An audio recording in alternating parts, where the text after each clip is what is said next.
Games against the Cardinals, outscoring the league's leading offense 18-1. Yesterday, a different story. The home team unable to maintain two early leads, coming up a run short in a 10-9 slugfest. Who will get the right read on today's starters? Jake Westbrook and Steven Strasburg. It's the series finale coming up on Masson.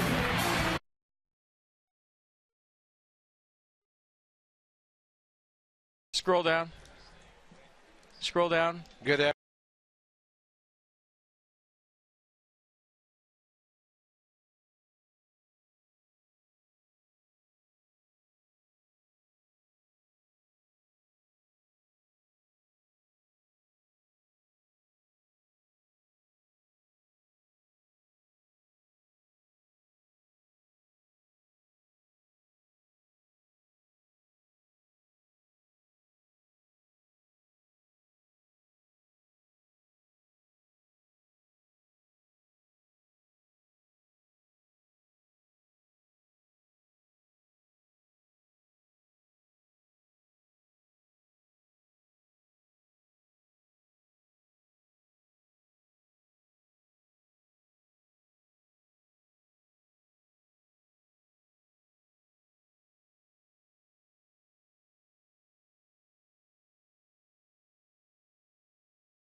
Visit Jeep.com to learn more.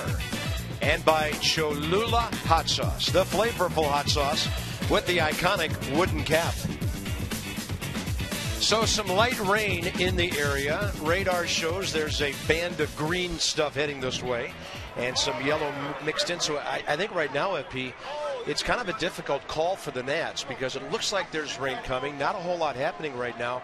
Do you or do you not warm up the pitchers? And they are, both sides. Yeah, getting ready for a 145 start right now. Always a tricky situation with Steven Strasburg. You don't want to get him going. Shut him down, get him going again. So make sure the rain passes through and get this one going.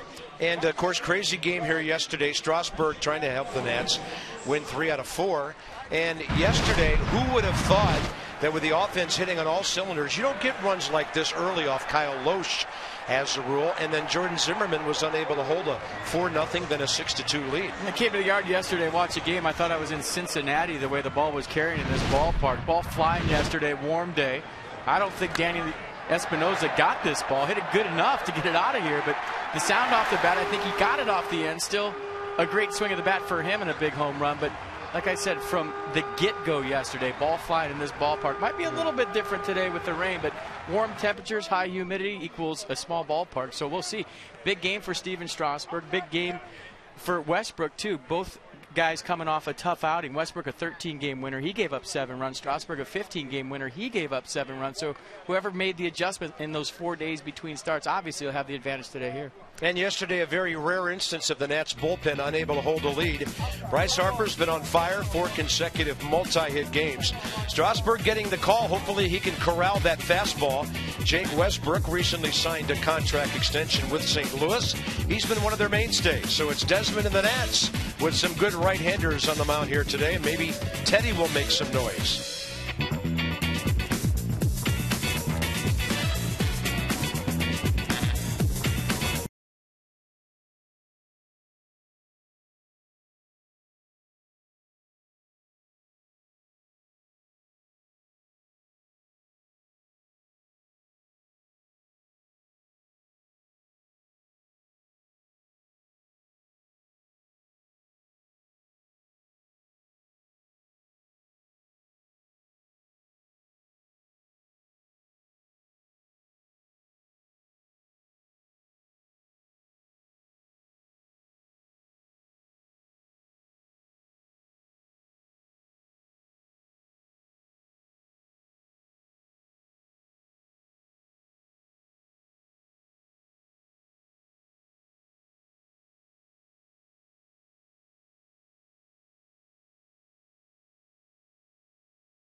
Harris and Mayberry. A good throw will get him, and he is out at the plate. That'll send Terrio to third, and there's a play, and he just ran into an out. And that one up the middle. Lombardozzi, great pick and a great throw. Lombardozzi dives, gets up, throws him out. Look at that pick by Lombardozzi. And he gets the throw out in a hurry and on target. Lombardozzi, little jump throw. Yes, sir.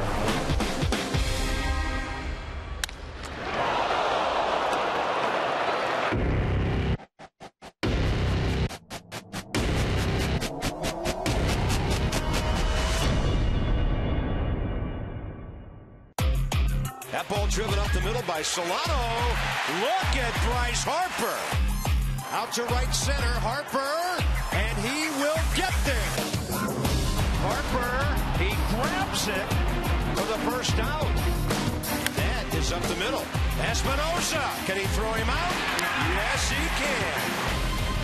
That ball is popped up to the right side of LaRoche and Suzuki. It'll be close, and Kirk Suzuki makes the play. That is well hit to left center. Bernardino, he's got it! Unbelievable. He made the catch and the game is over. I had a shot all the way. Roger Bernardino saves the game. Are you kidding me? Gio, see you later. Oh, Zimmerman at the very top of the webbing of his glove. On a pitch up, hard hit. Zimmerman to his left, from his knees, right on target. Hammered, Zimmerman picks it. To LaRoche. High drive, right field, see you later. It's a grand slam, the first of the year for the Nats. And Gio will jam him. Here comes Bernardino on the run. He will get there. There is your epitome of a Sunday afternoon snow cone. And a swing and a miss. That's a strikeout. Freese walks away. Got him on a breaking ball. And Gio's going to win it. That's a strikeout. Career shutout number 1 for Gio Gonzalez.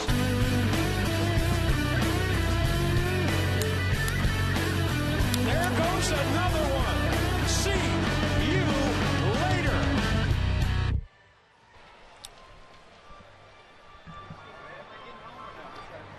Well, that's not a bad month of August right there. Another winning month for the Nats, FP. They haven't had a losing record yet. So let's have a look at our AFCIA sideline report with Christina. Visit AFCIA.org, the Association for IT Pros. Good afternoon. Good afternoon, Bob. Adam LaRoche not in the lineup today. It sounds like a day off for him. And I talked to him today about what a grind last night's game was. He said, it seemed like every inning there was a lead change. It wasn't a sloppy ball game, but more of a slug it out and see who's up in the ninth. Unfortunately, they took it. But we talked about the offense. He said, we're good right now. We're clicking, especially because we went through such a stretch without scoring runs. To have 3 games like this where we're scoring the way we are, it's a big boost, especially this time of year when guys are normally dragging. Instead, they're getting through the dog days with guys heating up at the right time. And I talked about the importance of getting this series win today. And he said, I don't think there's going to be a game we play the rest of the season that is not important. So good from Adam LaRoche today on last night's game. Not in the lineup, Chad Tracy at first base instead. Stay with us. We got a lot coming up, including lineups and first pitch after the break.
Fans with a little extra time on their hands before this one gets started.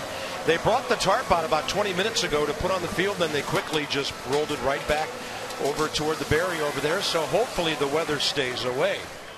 Visit Train.com for an independent train comfort specialist dealer near you.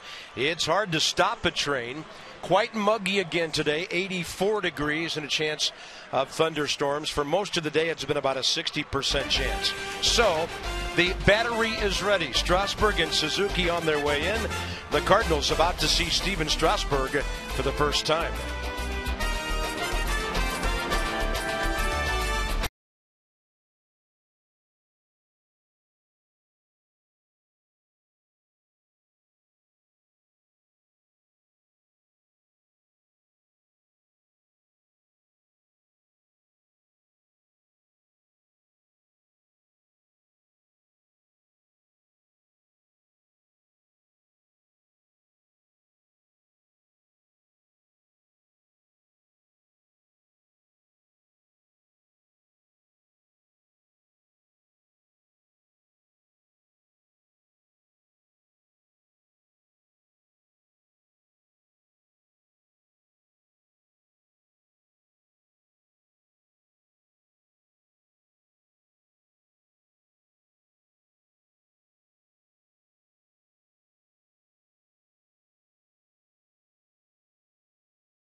Three out of four against a good offensive St. Louis ball club. They'll be heading home after a long road trip to Cincinnati, Pittsburgh, and here. And the Nats with the Cubs coming in for 4, including a day game tomorrow, then the Marlins for 3 more. A chance to make this a really good start to the home stand. Washington 38-25 at home. St. Louis on the road 32-35. Kids on the field waiting for the arrival of their heroes about to take the field here for Game 4. So the Nats getting some help over the weekend from the Phillies, who beat the Braves again last night. A nice 6.5 game cushion in the National League East. Everybody waiting for the team to come out. Is this dictated by the starting pitcher here? Yep. Everybody in the dugout looks at the big guy. When he goes, you go. So take a look at him, puts his glove on. All eyes looking down on one end, and everybody will go out the other end, and you follow your starting pitcher. And here he comes.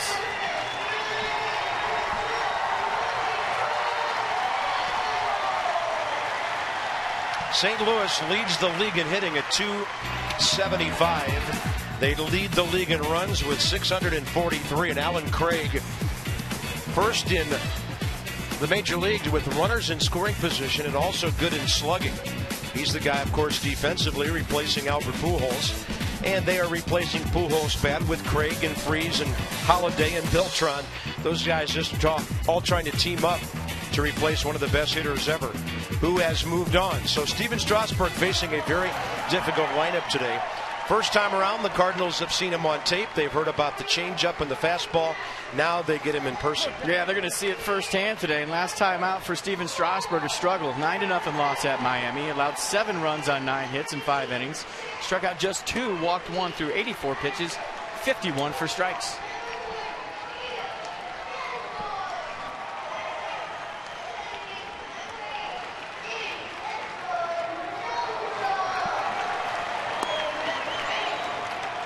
More on Steven Strasburg as we check in with STGinc.com. Find out why employees choose STG. And the fastball 65% of the time, and the velocity FP very consistently around 95, 96 all year. It'd be a 2-seam fastball and a 4-seam fastball. The 2-seam fastball running hard on right-handers, away from left-handers. It's been good all season long. It's time for our Mazda defensive alignment. Threw some little curveball there right before the first pitch. Morse Bernardino Harper in the outfield. It was originally Harper in center, Worth in right, but Jason Worth left yesterday's game with some cramps in his leg, so obviously that flared up again. Desmond Zimmerman on the left side, Espinosa Tracy on the right side, and Kurt Suzuki doing the catch. And Mazda, engineered for the few who care about what they drive and the way it makes them feel, because if it's not worth driving, it's not worth building.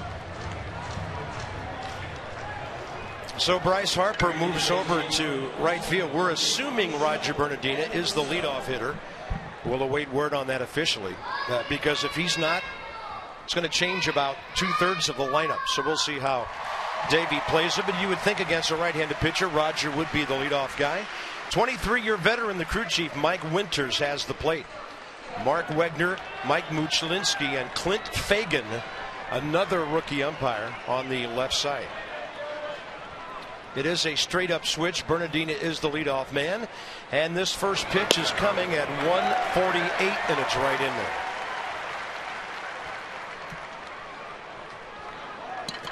John Jay, 5 of 11 in this series with a walk. He's 5 for his last 7 after a quiet start to things on Thursday night.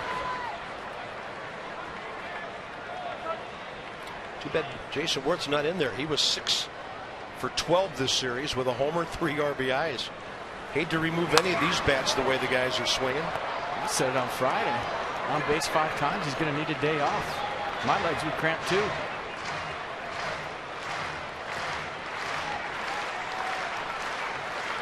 So Strasburg ahead early. Crowd clapping for that first out, and it is a strikeout. There's the 89 tailing away from the left-handed hitter. First changeup of the day from Steven Strasburg. Absolutely rotten. Check it out. Look at that late movement down and away. So a couple of fastballs on the inner half, 94, 95, and he drops this 89-mile-an-hour changeup. It drops off a table. Good pitch. Next up will be Carlos Beltran.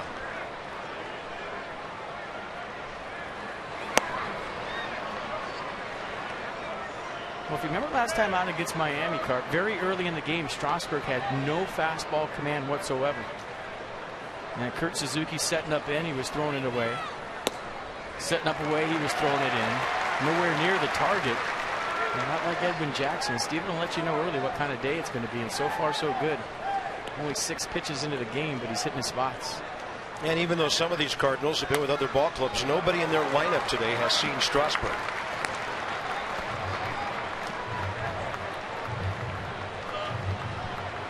Carlos Beltran at 268, 3rd in the league in homers and RBIs, 28 and 86 respectively. And in this series, 2 for 8 with a walk. Strasburg misses. The count's 2-2. And we kind of said it in the open too, but if you're Steven Strasburg and you have a couple of starts left, why wouldn't you treat this like it's a playoff start for you and just let it all hang out? Facing a good team, a playoff caliber team, put that in your head. A little bit low. Good eye by Beltran. The count goes full.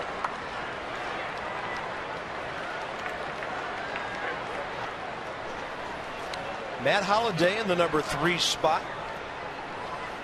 Just a couple of hits in the series, but he did some damage here yesterday.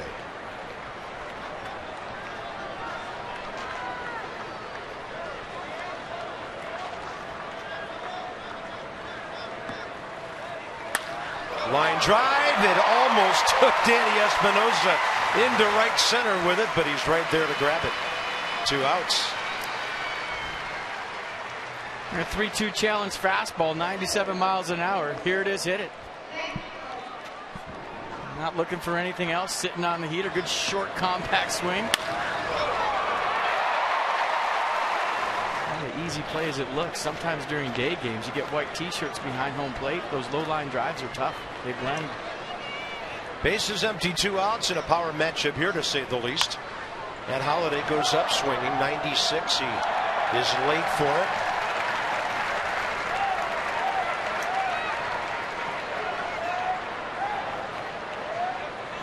St. Louis, even though winning yesterday, losing 4 of their last 5. Nats, even though losing, have won 3 out of 4. And a swing and a miss on 96.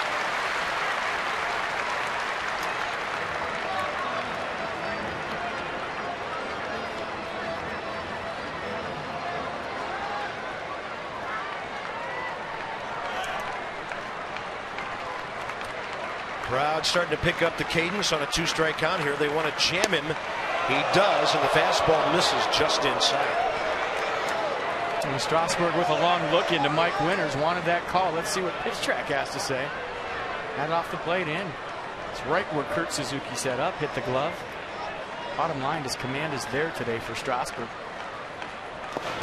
And then he takes a little bit off and misses.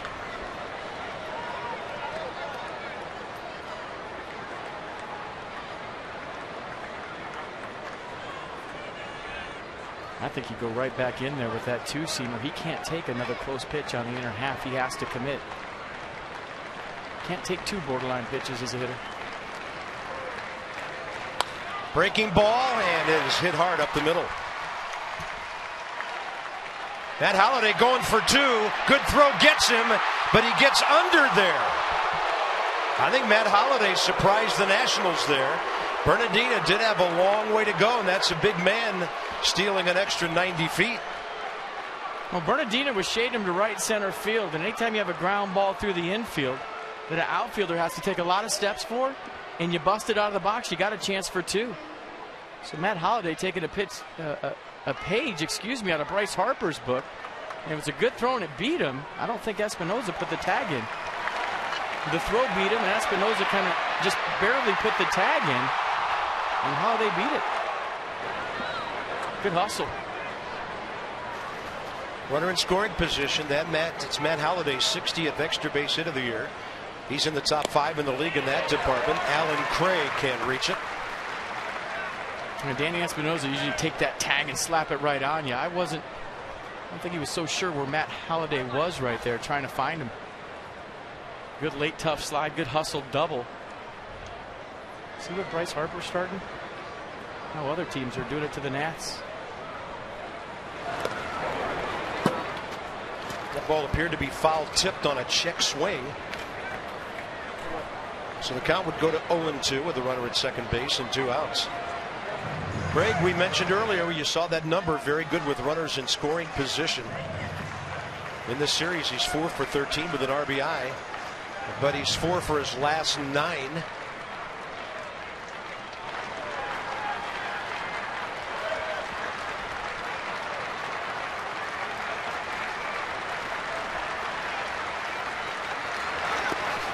And Strasburg misses way outside with that breaking pitch, and the count's 1-2.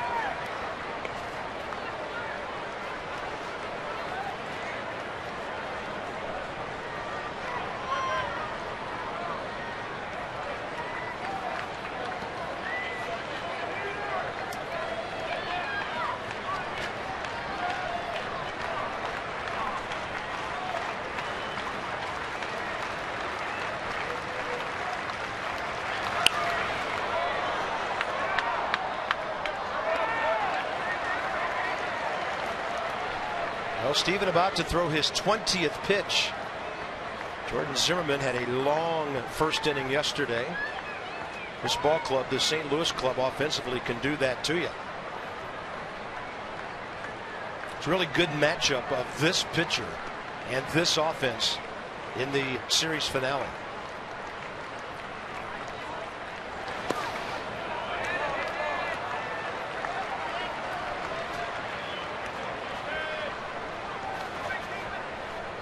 I think you'll take that. 26 starts, just 6 runs. And 2 in his last start, so.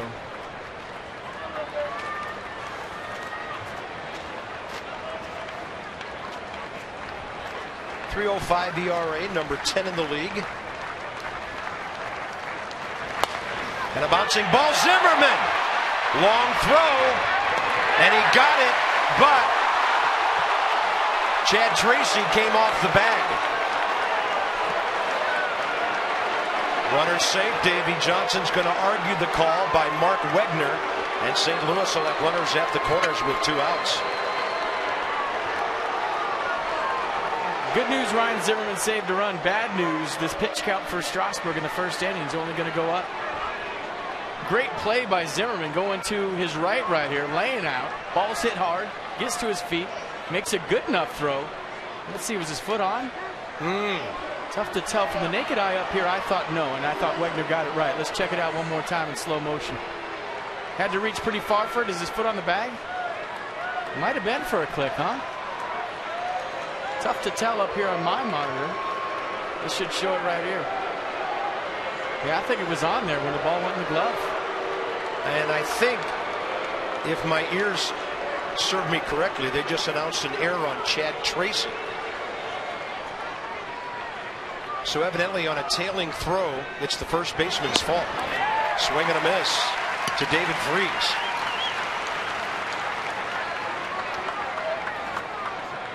Okay, we're going to stop it when the ball hits Chad Tracy's glove. Is his foot on? One more clip right there. Ball and glove, foot on. Thanks, you missed it. There goes a perfect game. Mark Wegner. No balls and 1 strike to David Freese.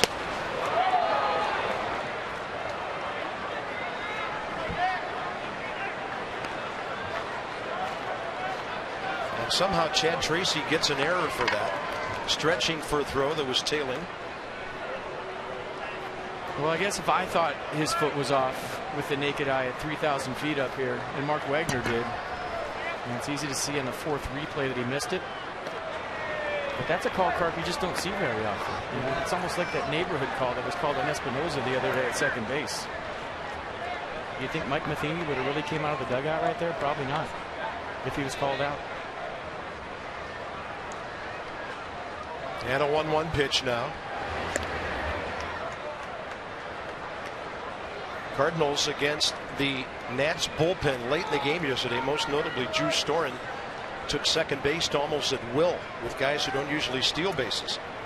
So Strasburg with 2 outs, concentrating on Freese, but paying some attention to the runner, and that's a great fastball. Outer half, upstairs a bit, 1 ball, 2 strikes. And Suzuki setting up on the outside half. Nice frame by Suzuki on the backside to get the call.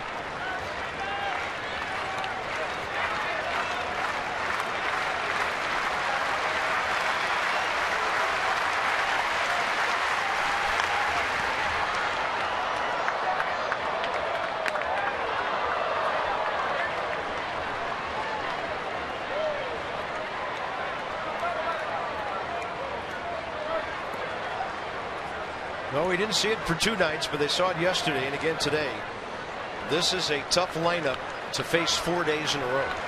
You might get them 1 or 2 nights in a row, but play them 3 or 4, they'll do some things against you. And a swing and a miss. Strasburg gets the strikeout. Long inning, but no runs. The bottom line, and the Nats with the bats, and they've been loud straight ahead.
Of the first, then when you consider the rain delay as well, or at least the radar delay.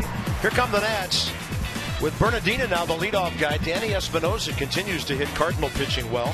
3 hits, a homer, 2 RBIs, a walk in this series. See your authorized Dodge dealer. Experience a world of performance, design, and fuel efficiency.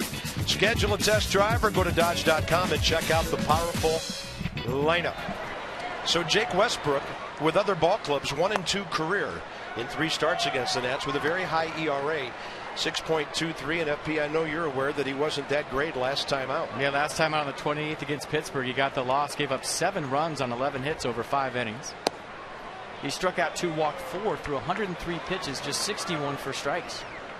So both pitchers today, both starters coming off rough outings last time out. Roger Bernardina is 0 for 2 career against him, and he takes 1 low.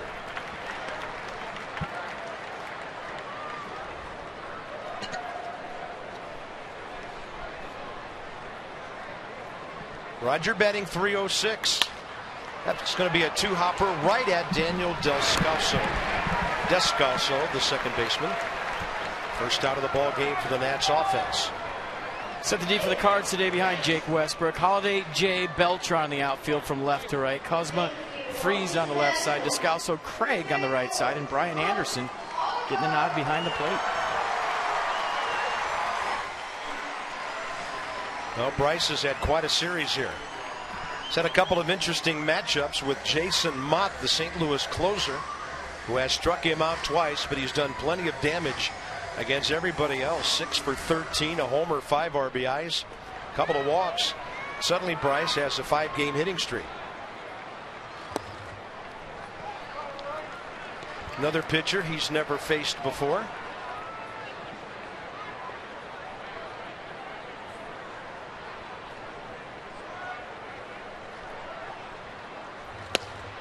Westbrook will get a call on the inside edge. 1 ball, 1 strike.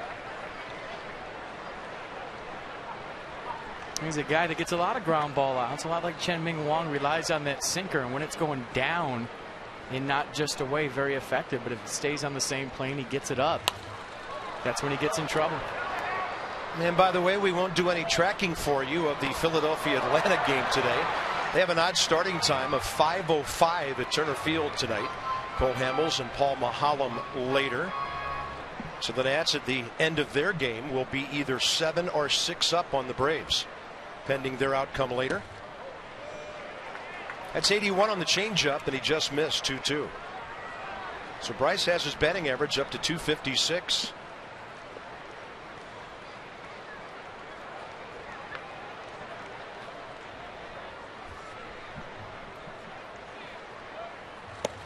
Good take. Counts full. Hustle double yesterday he had. The heads-up play coming around third base when Yadier Molina came out to try to throw out Ryan Zimmerman at second base. And I know you'll get a chance to talk about that later. He called upon some of his catching experience to make that play. 3-2 now. Harper just serves it foul off to the left side.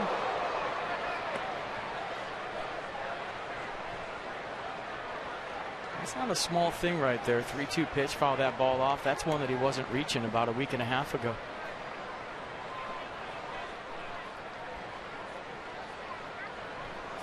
Westbrook's given up 11 home runs this year in 164 innings.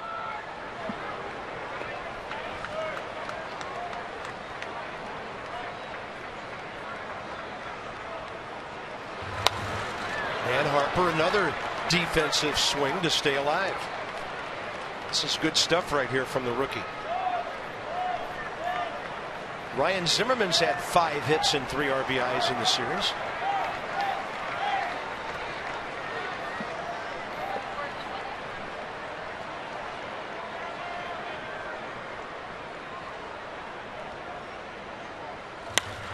And this one's well hit to left center.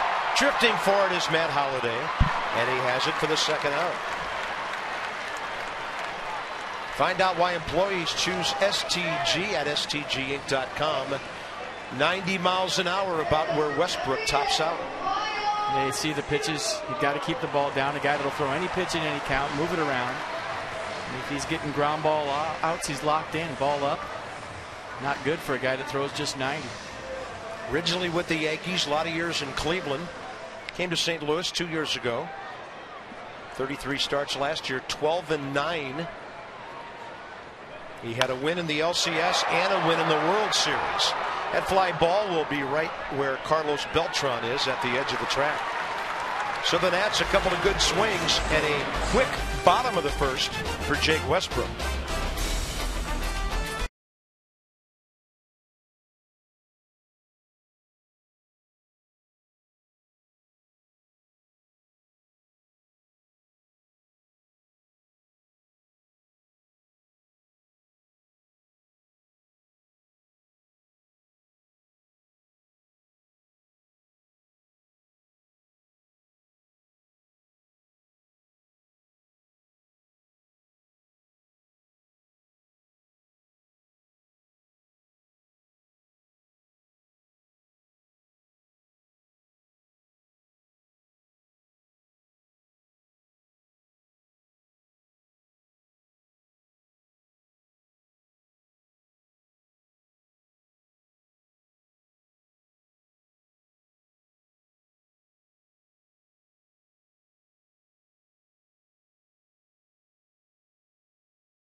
from yesterday.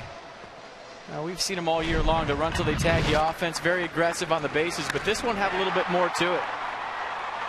A base hit by Zimmerman to right. That scored one, and then he saw Yadier Molina come out to get the throw before it hopped. Saw home plate was vacated, just kept rolling around third base.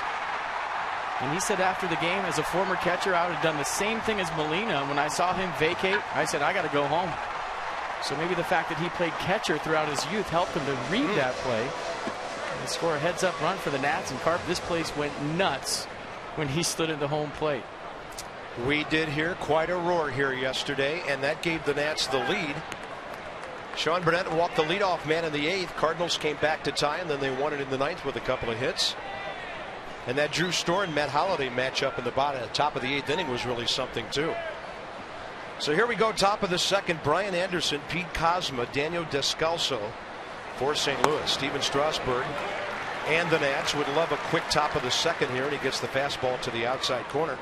26 pitches, first inning, 17 strikes.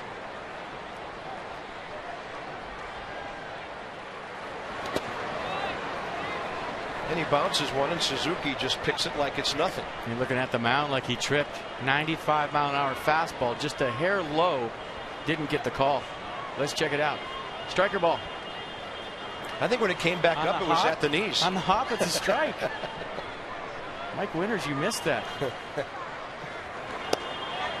Oh, that's lovely. 81 with a backdoor breaking ball.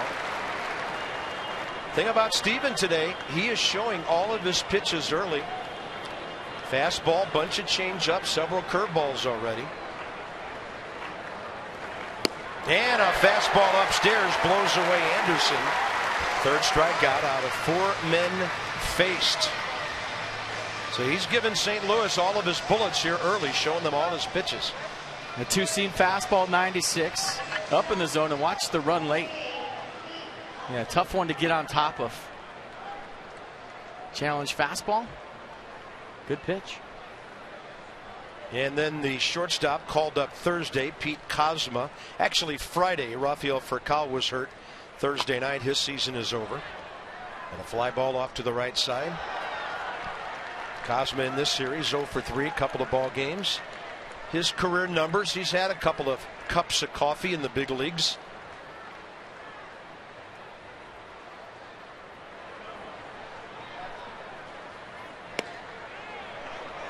Went to the same high school out in Oklahoma that a young pitcher who I think we'll see pretty soon in the big leagues, Dylan Bundy, went to. He's in the Baltimore organization and well on his way up the ladder.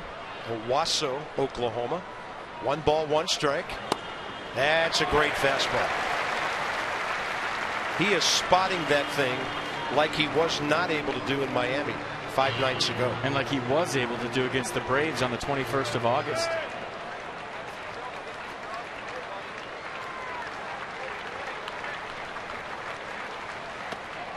Breaking ball. I think he had the hitter locked up there, but he missed with it. And the count's 2-2.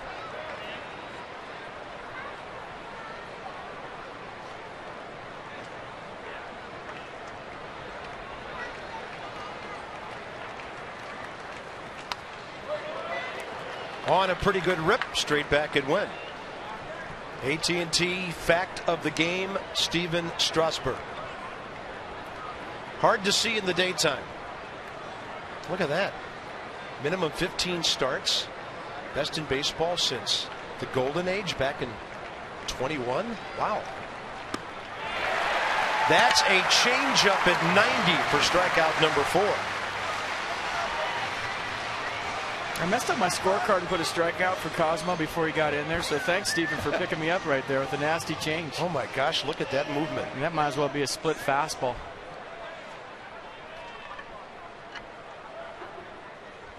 Daniel Descalso, the second baseman, 1 for 6 in this series, batting .219. This would be a great hitter to go after and get with the pitcher on deck, maybe for next inning.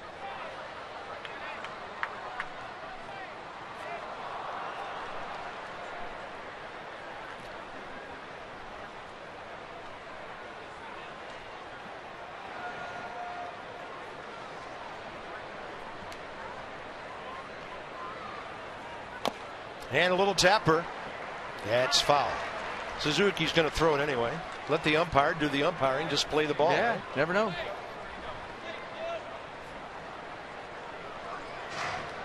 All right. Is he set up for the changeup? That last one was one.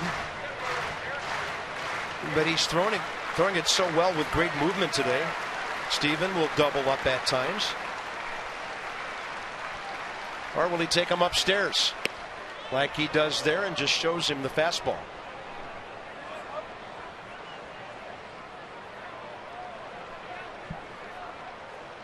A lot of pitches. Pitch number 40 here. He'd love the inning to end right here. And it should. Right behind second base, Ian Desmond. So that's 4 straight since the error. Strasburg off to a great start. And this is a little filthy even to a right-handed batter. Try and hit that changeup.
Escalator, Nationals Park, you probably end up with a pretty good vantage point to watch some power pitching today.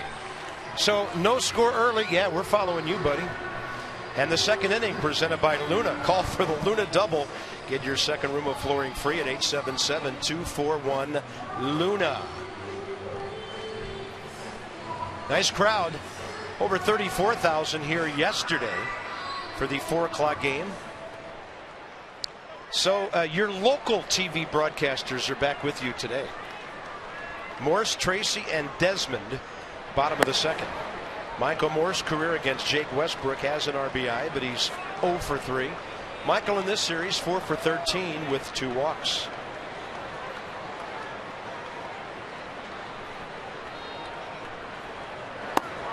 Easy take way outside. Nationals broadcast team back in the house today in full force. Jagler, Slows, Harper, Santangelo, Carpenter, Santangelo, and Acra. I tried to go with Carpenter and Acra together. Pretty well hit, Beltran there. 4 in a row for Westbrook. He's a contact guy. He only averages about 5 strikeouts per 9 innings, one of the lowest figures in baseball in recent years. Place a deposit on a full season ticket plan for next year. You'll receive postseason ticket purchase priority if and when, and we think it's when, the Nats are in the playoffs. Go to nationals.com/2013 or call 202-675-NATS. This deal is good for 13 more days. Here's Chad Tracy as the infamous Goon Squad. Actually, 2 of them now in the lineup today, Tracy and Bernardino. They check in with starts on this Sunday. And Tracy will check in with a base hit to left field. Little flare, it'll fall to the right of Matt Holliday. And here's a guy who pinch hits, makes a spot start for you here and there. And that base hit will put his batting average over 275. And came off the bench yesterday, gave a ball a ride to deep right center field. Gets the spot start today for Adam LaRoche, first time up. Base hit to left. You say infamous, I say famous, because you add the Shark to that mix and Captain Gooner. And you got the two premier stars of the Goon Squad, and guess what? There goes a no-hitter. Here's Desmond. He in 4 for 12, then RBI in the series. Now they get Westbrook off the stretch. We'll see how he handles that.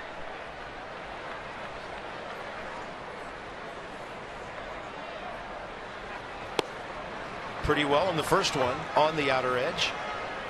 I mean, you get two Goon Squad members in the starting lineup, you just have a feeling something good's going to happen. You get the Shark and Captain Gooner in there.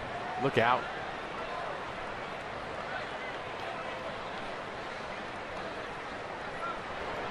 A lot of hitting room right side as they hold the runner, and that's way outside. 1-1. Ian Career against Westbrook, who's 34 years of age, by the way, and has 98 big league wins. 1 for 5, couple of RBIs. Westbrook's career record 98 and 94, making his 253rd start. And he gives the quick move that sends Tracy falling back to first. How many stolen bases did Chad Tracy have this year? Let me just check the stats real quick. I have him for none. Trying to keep him from going first to third on a base hit to Beltran. He must have looked fast on that base hit.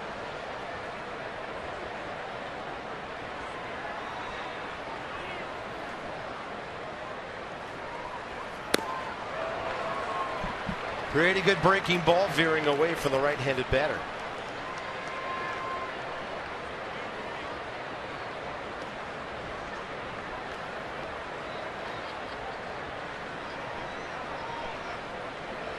Danny Espinosa's had 3 hits, a homer, 2 RBIs and a walk in this series. Homered yesterday to get the Nats back to 8-7.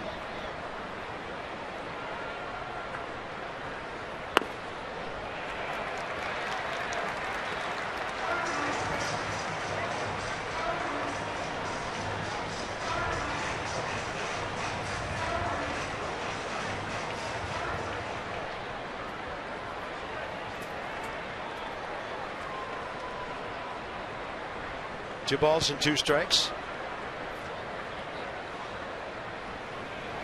Desmond's going to take that one right over the heart of the plate, and he knew it. Nissan on the pitch track.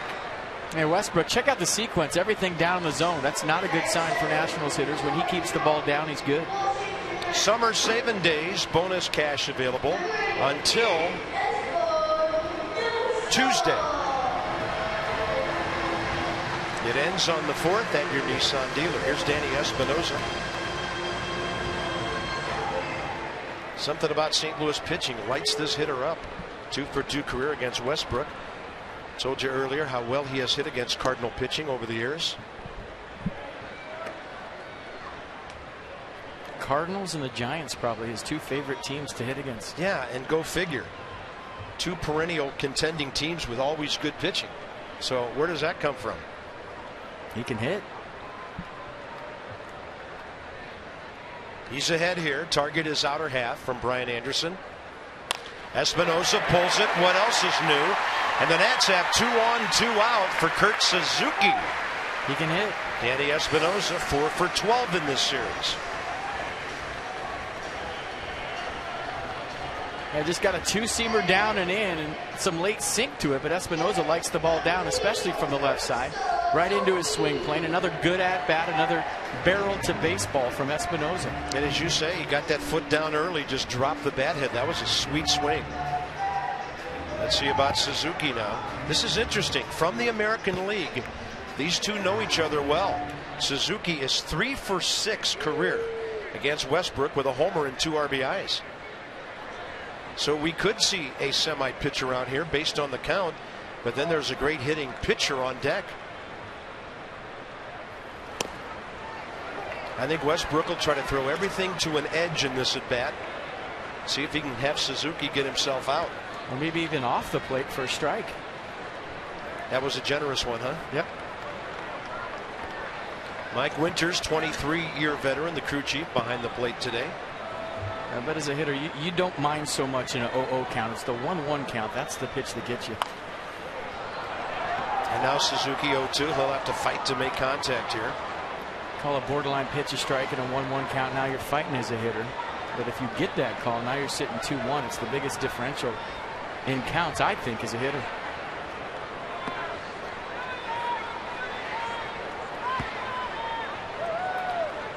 It's like a crowd of around 30,000 here today, quietly waiting for some scoring. Nats about hit the Cards 2-1. And Chad Tracy's going to have to hustle. Good arm in center in Jay. Good arm in right with Beltran. Holiday throws okay in left field, but this is where, as a base runner on second base, 2 strikes, 2 outs, you're really working to get a big secondary lead because you're going on contact.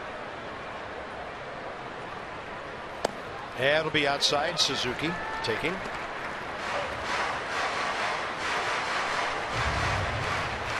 Be careful if you pitch around this guy. There's a big time hacker waiting.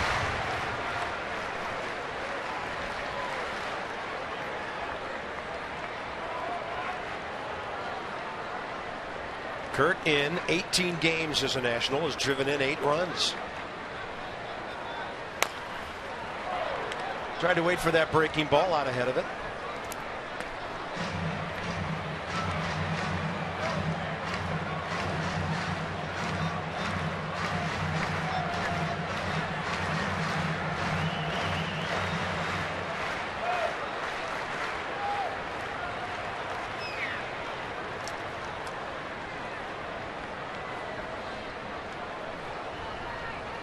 Had a game situation early here for Washington.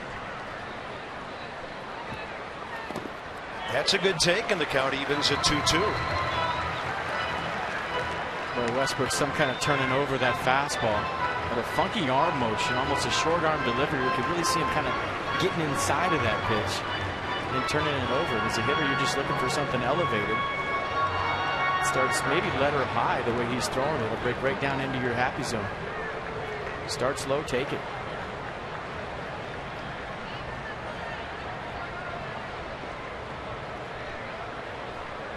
Two balls, 2 strikes. And now Kurt Suzuki waging a very good battle against Westbrook here. And that's exactly what I'm talking about. You're looking for a ball up. As a hitter right now, game plan against Westbrook is make the ball be up. You see Suzuki's eyes light up. He gets something let her high. Right on it, fouls it straight back. Him choking up with 2 strikes. Trying to get control of that bat just to put it in play.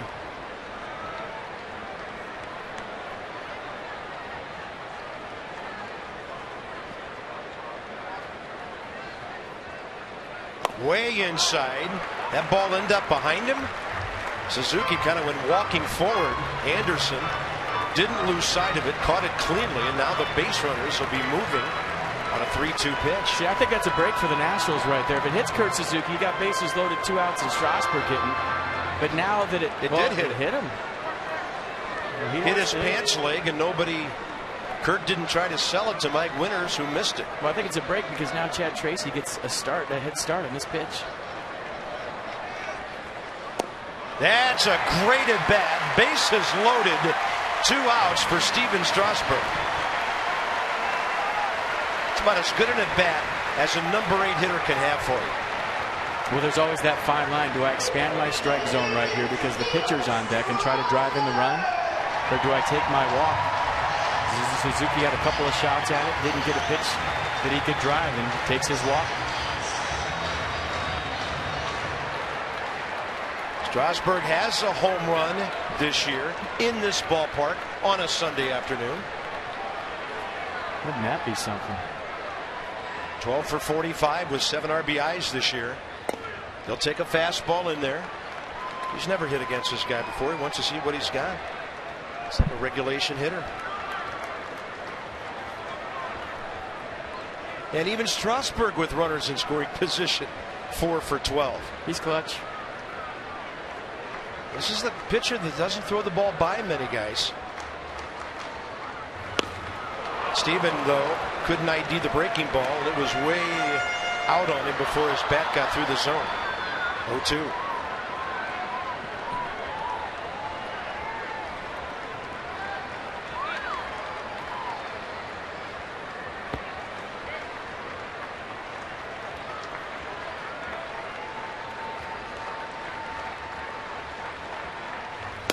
Got him. Got ahead with a fastball, a couple of breaking balls away. The Nats get a couple of hits and lead 3 runners. It's no score after 2.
Ball game, and hopefully the rain holds off for a little longer. Every outing for Steven Strasburg this season has been a learning experience and will continue to be as he looks to wind up his season. Just a few more starts to go for Strasburg. The young ace talked this week about what he looks to do to improve in the future.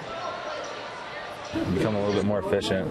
You know, obviously, I think when my stuff's on, you know, there's not going to be much contact. You know, much, you know, swing and putting the ball in play. So, you know, I just got to figure out a way to be a little bit more efficient. Whether it's, you know, changing the way I attack guys, but you know, I'm not going to just give in at the same time. You know, if I got a guy 0-2, I'm not going to lay one in there and, you know, potentially get a broken bat single or anything.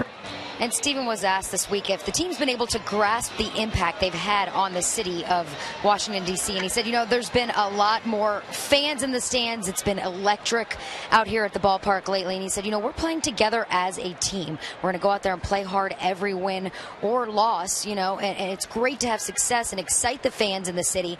But we play to win, and this is just a team full of competitors. He gets to compete against his counterpart, Jake Westbrook. And a fastball inside corner. So out of 9 hitters, 8 first pitch strikes by Strasburg today. You know, I was talking to a couple of the players the other day. I said, have you been out there? Are you guys experiencing this? Westbrook gets the bat on the ball. Fly ball for Bernardina. That's better than a strikeout. Just 2 pitches. And some of them said they had. Some of them said they hadn't. But the point I was trying to make is, hey, this doesn't come around very often. You got a city that's fallen in love with you guys. You're in first place. You're playing some of the best baseball in the major leagues right now. Get out there, experience the vibe, experience what this city is feeling for you guys, because they're absolutely in love with you. And there's guys that have been out there and said, yeah, it's crazy right now. I can't go here. I can't go there. And it's a good thing, because everywhere you go in this town right now, people are wearing the Curly W's, wearing the Nationals colors, and everybody talking about Nats baseball. And why wouldn't you be? Yeah, it's a great vibe in the ballpark this weekend. And honestly, St. Louis has a couple thousand here for every game. There's a lot of red out there. Most of it's Nats red. But there's been a competitive nature to the crowd. Chants going both ways yesterday. 1 ball and no strikes to John Jay. Struck out first time. Can't stop his swing right there. And that was 95.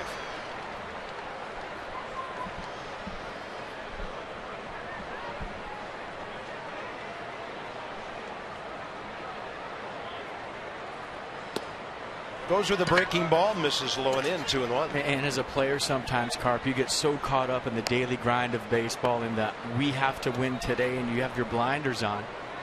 And from an old guy to some young guys, it's about enjoying the journey. and just living for the moment and being in the middle of this, because like I said, it doesn't come around every day. And sometimes it's okay to say, wow, this is pretty cool what's going on in our city right now. Well, Carlos Beltran's been through that. It's with the Houston Ball Club that was playoff bound years ago. That is right down the middle. 96. Strikeout number 5. A two-seam fastball to a location. Suzuki setting up kind of on the inner half. It went to the outer third of the plate. But watch the movement, watch the sink. And this is a lot like his start against the Braves. Great fastball command. I think for Strasburg, that's the key. Yeah, secondary pitches are great, but if he's spotting his heater, good luck. Kinetic North America with the pitch track. World-class technology, responsive solutions to our government customers. So the strikeout's great, but 2 pitches to get Westbrook, 1 to get Beltran.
As his pitches per inning average down to 16 now, and it's diving severely. Find out why employees choose STG at stginc.com.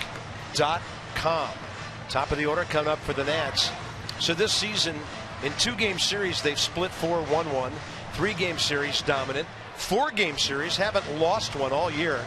That's pretty cool when you split 3 and go 3 out of 4 or sweep 5 times. Only the Texas Rangers have a better overall series record than the Nats this year. And Washington has 2 more wins than Texas.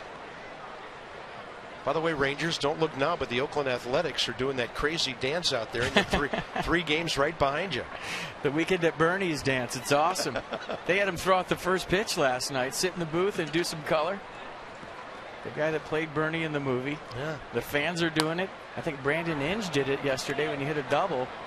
And as far as we know, it's the first time a deceased man has thrown out the first pitch in a Major League Baseball game. He was saying in the booth that, you know, he's done all this Broadway stuff, tons of different acting, and he's known for a part that he didn't say a word in. That's great.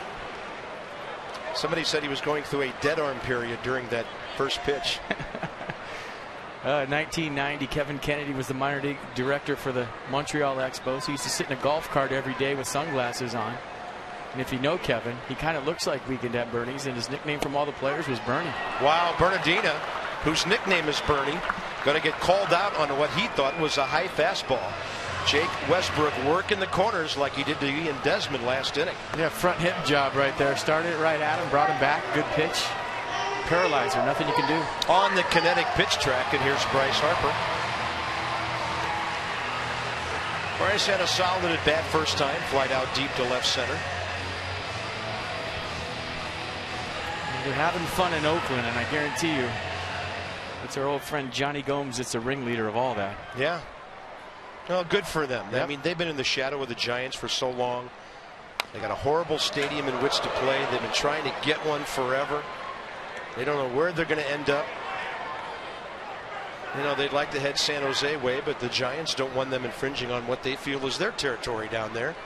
So the Oakland A's always kind of the forgotten ones out there in the Bay Area. Good for them. Starting to see a few sprinkles here.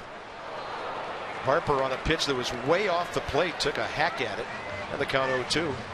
According to the radar, we're right on the front edge of some rain. It doesn't look like anything severe, just some green stuff from here heading west. May be able to play through it. That's way inside as Westbrook at least took an attempt at that same fastball he threw Bernardina. Ryan Zimmerman next here in the third.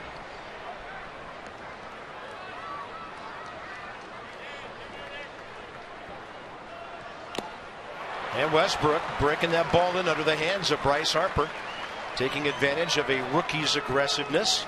He has fanned 3 in a row. Well, if you can pound the inner half of the plate to lefties and make the sinker that runs back and the cutter that runs in look the same for about 50 feet, then it's a rough go for any lefty.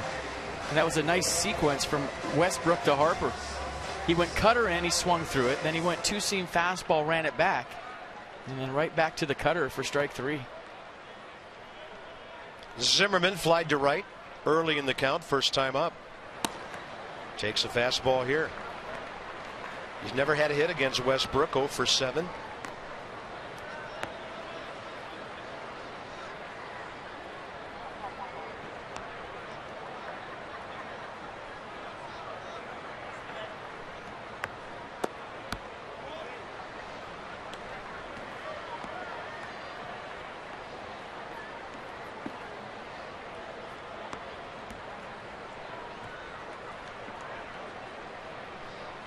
Well, going back to the 1st of July, Zimmerman fantastic.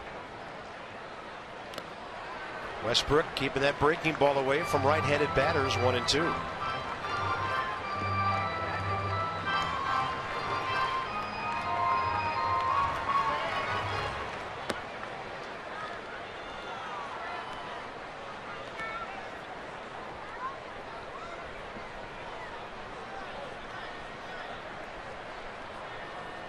He has struck out the last 4 men. He's retired.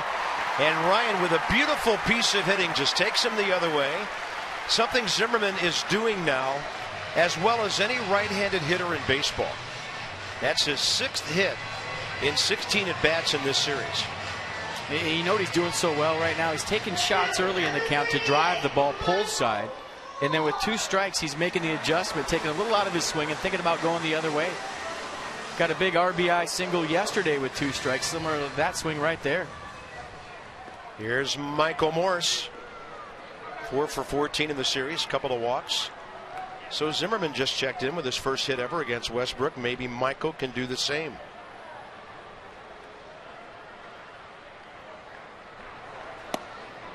That's a front door breaking ball for a strike. I was told before the game that Westbrook can look like Cy Young for 4 innings and then all of a sudden give up a bunch of hits and a bunch of runs out of nowhere for no reason. So if you're Strasburg and the Nationals, you just got to stay with it and hope that that happens. Looking at his line, the 4th and 5th innings as well as the 6th, his 3 worst innings that he usually has. He's given up a lot of first inning runs this year, but none today. He's been around for a while. He knows how to pitch. Big man, 6'3", 210, but he doesn't throw 95. He's a pitcher, not a thrower. And he's not afraid to throw the ball high in the zone either. He's had a bunch of called strikes up there.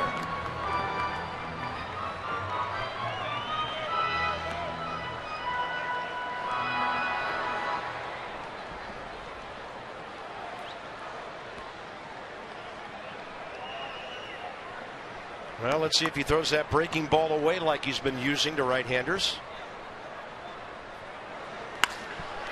Well, that looked like it just kind of backed up and stayed around the area where Morse could do something with it. So how about the big boppers going opposite field for singles here with Chad Tracy coming up? Some good 2-strike hitting.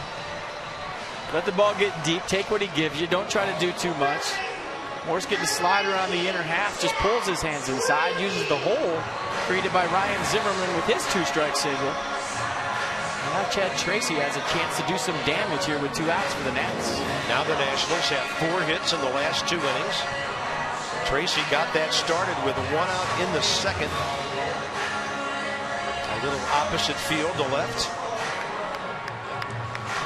Brian Anderson visiting with Jake Westbrook.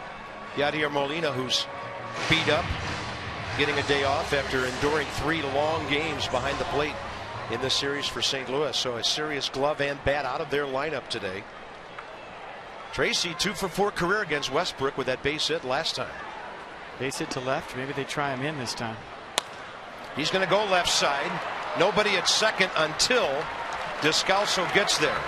So the Nats leave 2 more, and they've stranded 5 on to the middle innings. No score.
Sales event now through Labor Day.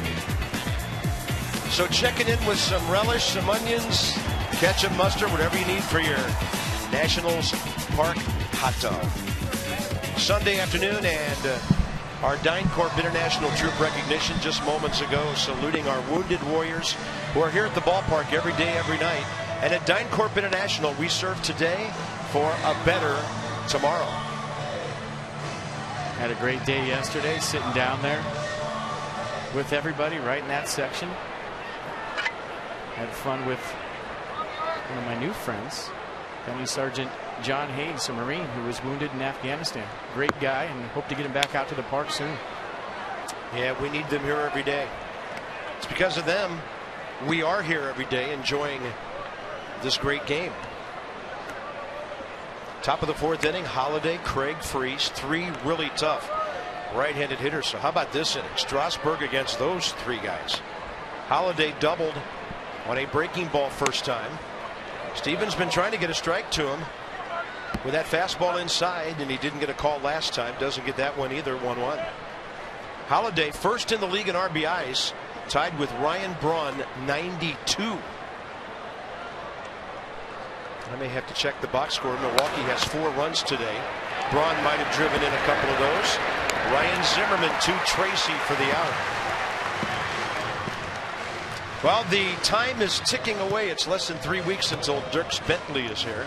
The post-game concert after the Nats play the Brewers and Ryan Braun on September 22nd. Some of those tickets start as low as $10, and you must have a game ticket to stay around for the music. And as I suspected, Ryan Braun not only has an RBI today, he has 3 of them on his 37th home run of the year. So he leads the league with 95. Trying to go back-to-back MVPs. Yeah, now the question is, can he do that for a team that's 16 games out of first place? They won the division. last year when he was the MVP.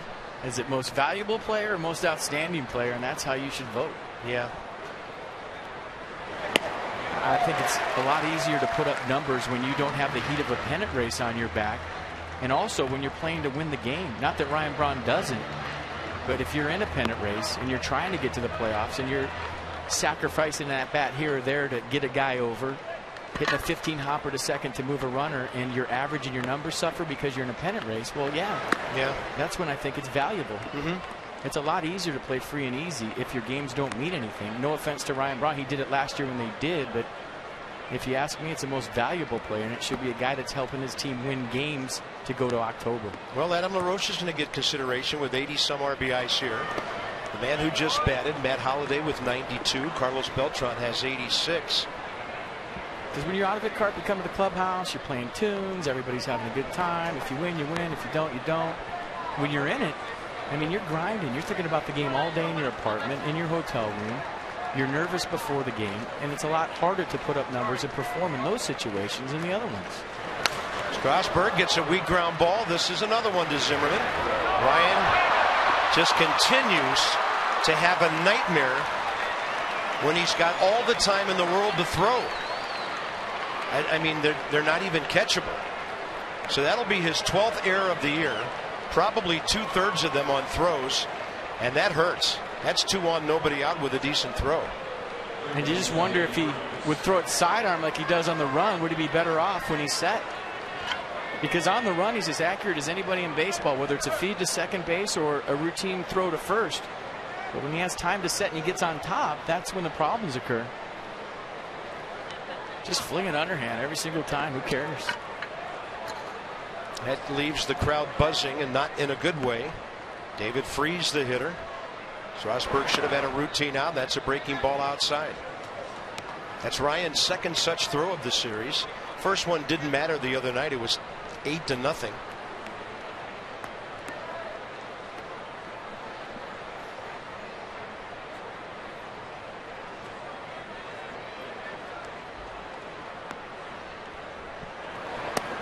Strasburg with 2 consecutive breaking balls, missing to David Freese, who he struck out first time. It's going to cost Steven a bunch of pitches too. Nothing, a nice double play. Well, you're not going to get a double play unless you get a ground or a line drive at somebody. So it makes it so much tougher to end the inning. Now he goes 3-0 and a quality hitter. He does have a couple of rookies next in Anderson and Cosma.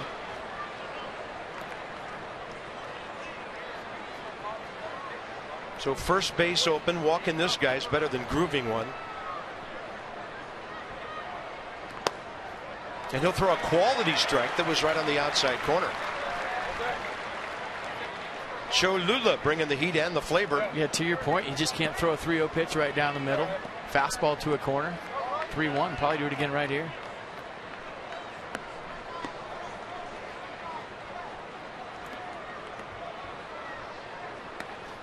Uh-oh. That's going to move 2 runners up. That's a walk and a wild pitch. Strasburg's first pass of the day. And what appeared to be a rather routine inning suddenly looking scary. Christine had a great report early in the game talking about Steven Strasburg learning every outing, a learning experience. And I think one thing that he has learned this year and is in the process of learning is how to pitch through adversity. When everything doesn't go right behind you, what do? Good pitchers, the elite pitchers, pick up their teammates when they make errors behind them because they don't want them to feel it. Catcher hitting, catcher running. If he gets it on the ground, double play possibility.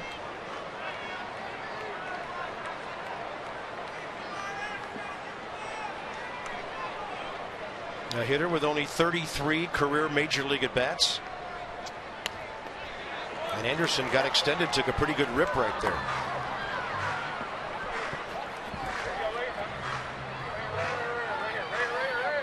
Well, this is you need the strikeout. You're a strikeout pitcher. You got strikeout stuff. Obviously, you'll take a ground ball double play, but right now Strasburg's thinking best pitch to punch this guy out.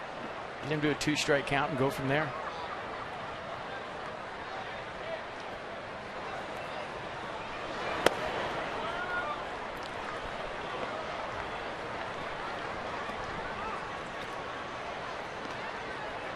So the Nats have made 2 errors today, 1 by each corner infielder.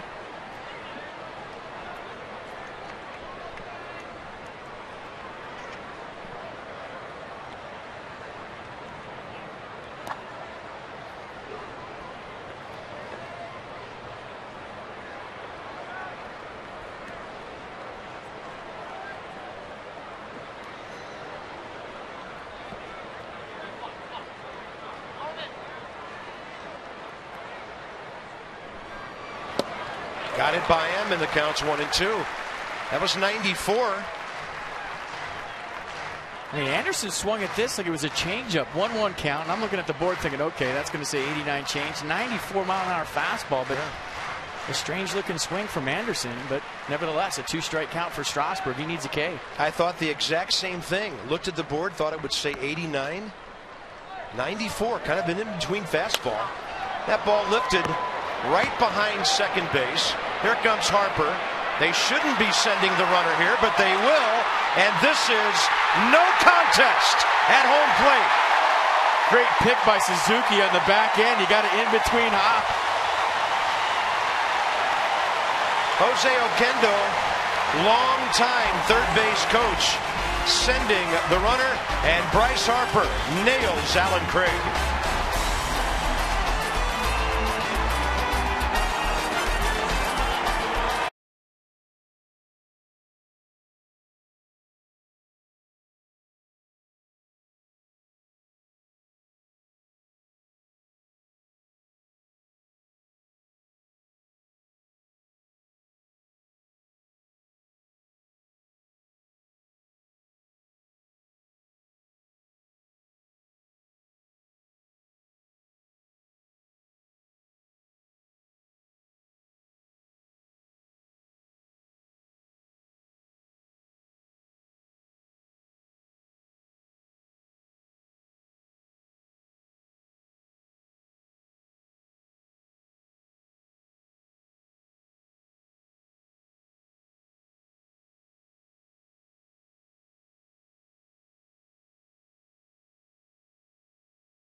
I think that was a great gamble by the Cardinals. Yeah, Bryce Harper's got a great arm.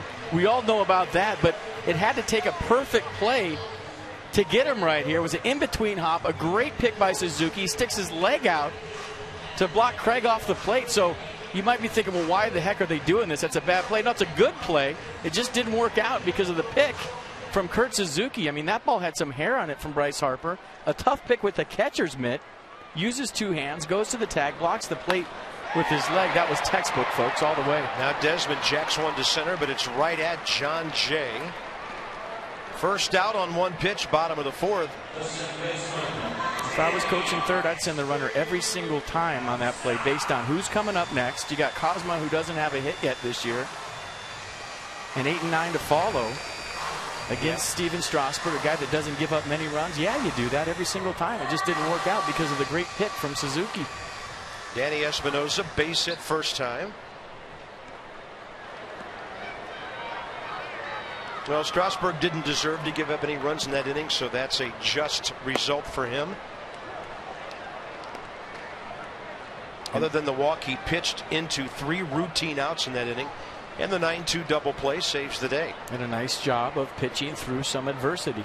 Yep.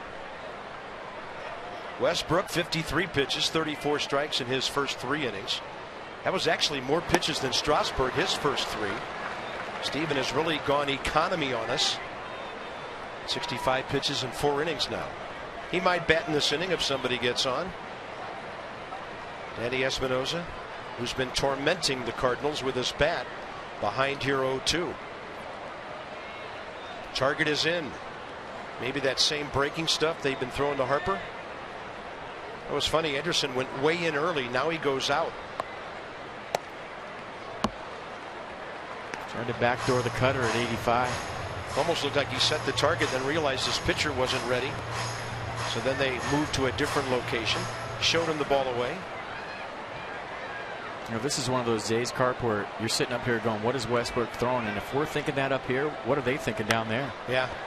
Danny Espinosa battles his way into contact. I mean, you look at video, Carp, you know the guy's repertoire, you know what he throws at what miles an hour, you know what it does. But when you're seeing it today at different speeds and different breaks, if we don't know what it is on TV, imagine sitting 60 feet 6 inches away, seeing that stuff firsthand. An old partner of mine sitting about 4 booths down to the right, Mike Shannon, former Major League player, calls a guy like this the comfortable collar. You can't wait to get up there, and then you're 0 for 4 before you know it, and you still can't figure out why. So that's his 5th strikeout of the day. Kurt Suzuki will be the hitter. As we reach the 3 o'clock hour, just a couple of sprinkles of rain. The game started 13 minutes late at 1:48 with some weather approaching, but it never materialized. And on we play here against St. Louis, scoreless bottom of the 4th. This game today could be a springboard toward a great homestand. Cubs coming in for 4. Nats haven't seen them since the first weekend of the season at Wrigley Field. And then, of course, the Marlins next weekend for 3. Come and celebrate your Labor Day with us tomorrow. 1:05 first pitch. Can't tell you how impressed I was by that play by Kurt Suzuki. That is not an easy play for any catcher. And Suzuki turns on that ball, and it is gone. Suzuki with his 2nd homer as a Nat. So he blocks a run at the plate, and in a moment he'll touch home plate. Well, you know what they say, make a great play, hit a tater.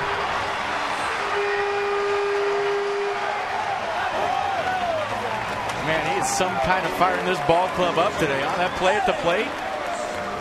Now a 4th inning homer to put the Nats up 1-0. Stay hot, Kurt Suzuki.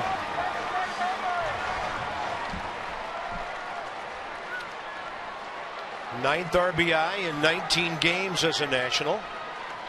He wasn't brought over here for his bat, but he's sure giving some guys the bonus plan here. Check it out one more time. Man, that's as high as you're going to get a pitch from Jake Westbrook today. Supposed to be on the outer half, ran back on the inner half, pulled his hands in nice, barreled the ball. 1-0 Nats. So Kurt Suzuki with his 58th career home run, 2nd as a National, and that's the 2nd time in his career he's gone deep against Westbrook. He's 4 for 7 with 2 homers and 3 RBIs career against this quality right-hander. So Jake Westbrook probably looked at the lineup today for Washington and said, oh yeah, he came over from the American League, and now Suzuki's hurt him with a walk and a homer. Rain falling a little harder now. Bottom of the 4th inning. 7, 8, and 9 due up for St. Louis in the 5th. That time Strasburg sees the breaking ball, doesn't bite. Last time up, Steven took a fastball, then Westbrook flipped 2 breaking balls outside on him. Struck him out. Pair of 65s right there. Westbrook 65 pitches, Strasburg 65. And number 66 goes full 3-2. Westbrook takes the lead. He can have the lead in that category. Roger Bernardino lurking. He's 0 for 2 today. And Strasburg up the middle with a base hit. It's about time. He's been slumping. Steven is 13 for 47 this year. So he checks in with a 277 batting average with that base hit. Here's Bernardino. I mean, his swing is so mechanically sound. All about getting that foot down nice and early, getting the head out. And have you noticed lately, yeah, he pulled the homer against Baltimore months ago, but almost all of his hits now are going up the middle or right center. He's staying on the ball like a guy who does it every day. Well, he likes to go that way, especially against lefties. He likes the ball away from him. 6 hits for the Nats now, 2 in each of the last 3 innings. Bernardina hits it sharply, but right at Pete Cosmo. Inning over, but Kurt Suzuki making big time noise. Top of the 4th, he blocks home plate. Bottom of the 4th, he gets to touch it after his 2nd homer. As a Nat, Strasburg and the Nationals now leading 1-0.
As this one rolls around, top of the 5th inning, Jake Westbrook, 68 pitches, 35 strikes. Strasburg, 65 over 42, pitching beautifully. And then the rest of this story is Kurt Suzuki's defense and his bat. Yeah, would-be sac fly to center field. Great pick by Suzuki. Remember, Wilson Ramos used to have trouble with this play. Kurt Suzuki doing this to perfection. And watch who gets all the high fives in the dugout. Everybody down on that end to give Suzuki some love because they know how tough a pick that is. Then he comes up and says, well, I saved a run. Now I'm going to drive myself in and make this a 1-0 game. Kurt Suzuki doing it all here today. He's got a little Gio Gonzalez in that personality, doesn't he? Well, he's got a little Oakland in him. Yeah. All those guys are crazy. Evidently, everybody's nuts in Oakland. Good call. That goes for you, too. Yeah. You played there. Maybe you got to be a little nuts. Billy Beane signs crazy people. That simple. I didn't see that in the movie, but I believe it in real life. Pete Cosmo to lead off, and a reminder as you enjoy a cold one. Look forward to Miller time later in the game. It's brought to you by, you can hear it, Miller Lite. Pete Cosmo struck out today, 0 for 4 in 3 games in his return to the big leagues.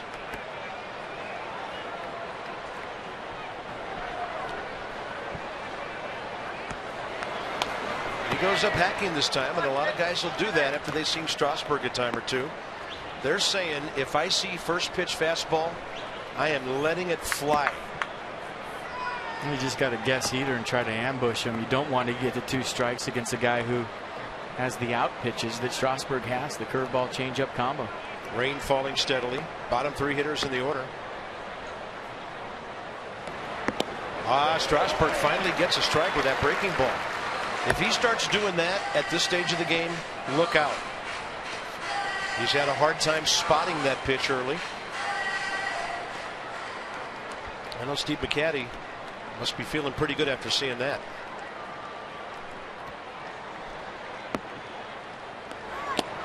And then he throws 96 by him for his first strikeout since the 3rd inning, but that's okay. Number 6 on the day. Strasburg, 192 strikeouts. Here comes Cholula. Yeah, backdoor 2-seamer. Didn't quite come back for a strike, but Cosmo can't stand around to watch it. Good pitch, good spot. Strasburg, just like Cholula hot sauce, bringing the heat and the flavor. Here's Descalso. Popped up to short first time.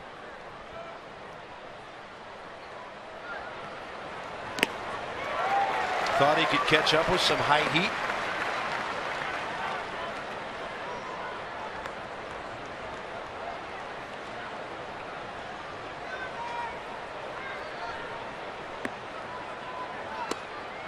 Then it goes 96 downstairs, counts even 1-1.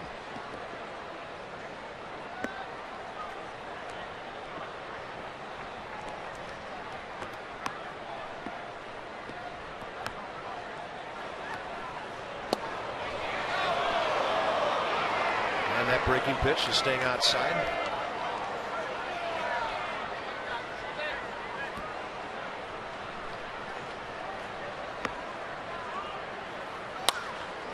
That'll be out of play to the left, and the count's 2-2.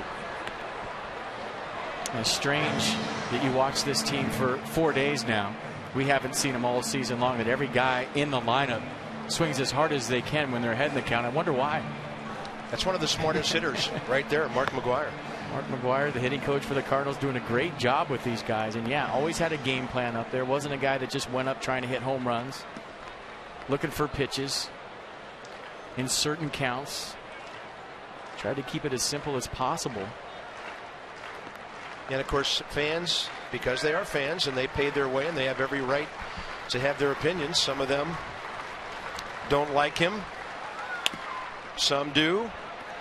Mark McGwire, though, and Tony La Russa told me this years ago as Tracy puts that one away. He was a slugger and a big, strong guy. But La Russa used to say he's one of the smartest hitters he ever managed, and he would be a good hitting coach someday if he wanted to stay in the game. Well, he is. And a lot of people said, yeah, he's there because La Russa's there. Well, Mike Matheny thought enough of Mark McGwire to keep him there after Tony La Russa's retirement.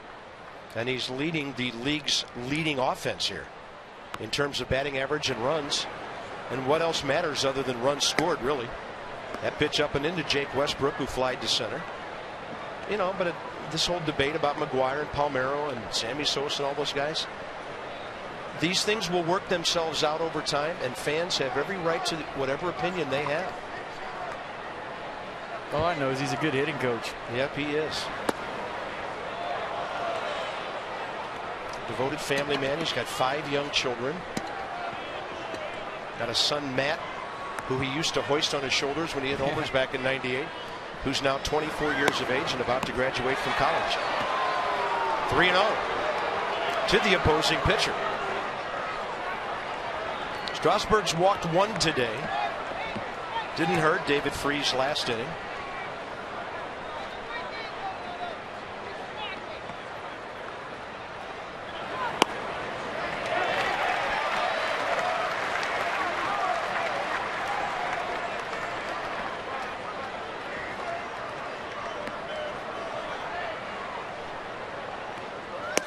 There's another, little higher in the zone.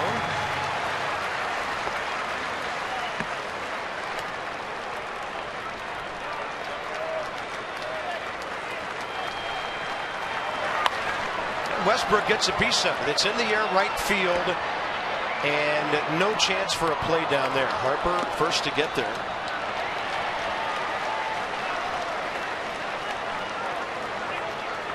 If you're a Nats fan, and those of us pulling for this ball club, you look at this day, the way this game's going, the thing you don't want is for the rain to get any worse. If it stays like this, it'll be fine. You can pitch through it, you can play through it. At this stage of the game, though, or beyond, you just don't want any shutdown weather here. 3-2 pitch. That's it for the 5th inning.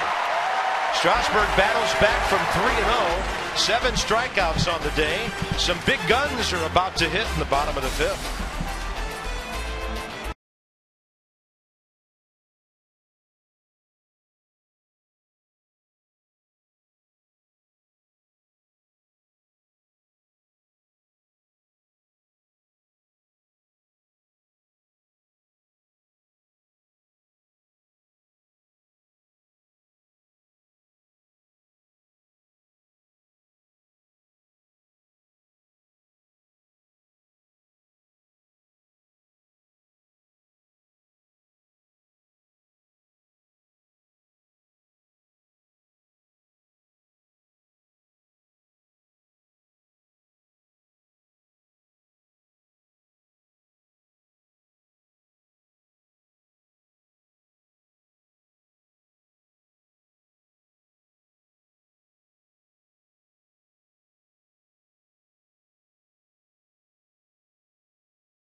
Good crowd. Weather holding off. Great pitching by Strasburg. And a big hit by Kurt Suzuki. The Nats lead 1-0 after 4.5. Geico President's Race. Recently, you know, this time of the year, part of the country leans right, part of the country leans left. They run the race to the left side of the diamond today. And Teddy on the bike, no shot. Well, yesterday they did a dance routine out in center field that had the crowd going. It was the best President's Race of the year by far.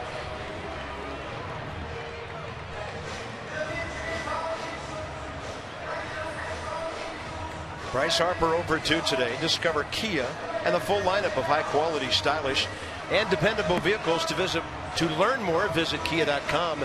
So, multi-hit games. Yonder Alonso behind Bryce Harper. One of those crazy people in Oakland. And then Anthony Rizzo, who will be here tomorrow with the Cubs. Traded from San Diego to Chicago last year. Off speed inside, Harper an easy take, and the bottom of the 5th is underway. Funny what a difference a week makes on the book on Bryce Harper. Everything in last time from Jake Westbrook, sinker cutter combo on the inner half. Before that, for about a month, everything away.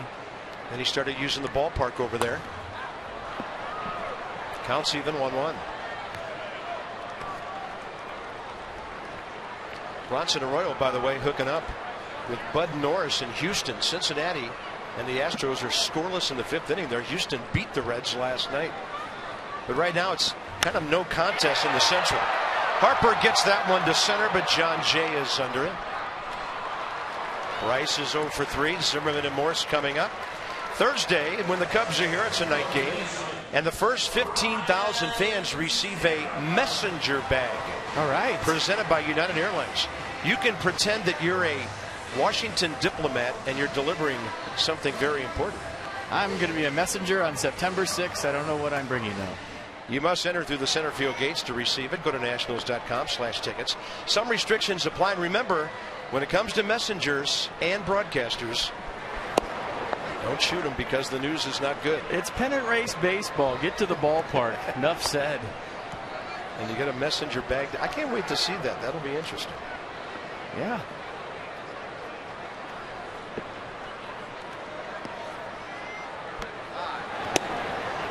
People come up to me all the time and say, this must be so much fun compared to those previous seasons.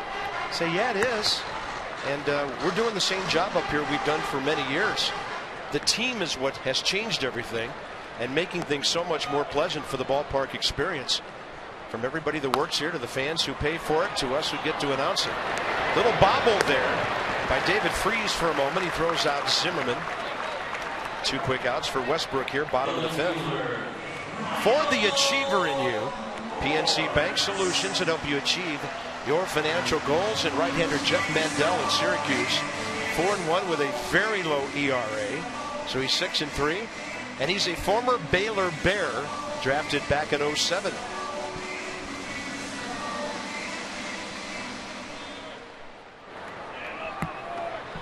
And of course, Robert Griffin III's alma mater. Michael Morse has hit the ball well twice. Line drive to right, caught by Beltran. And then a base hit that way on a backup slider that he kind of inside-outed with authority to the other side of the field. 2 balls hard to right today. 86 with some dip to it.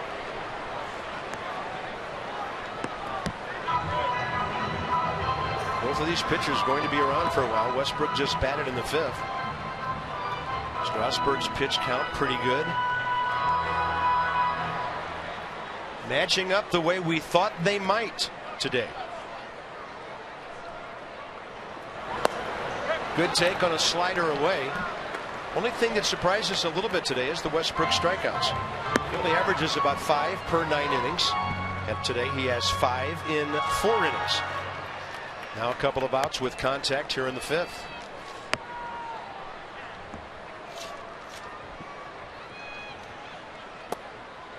Way inside, 2-2. See, that's the pitch I have no idea what Westbrook is throwing.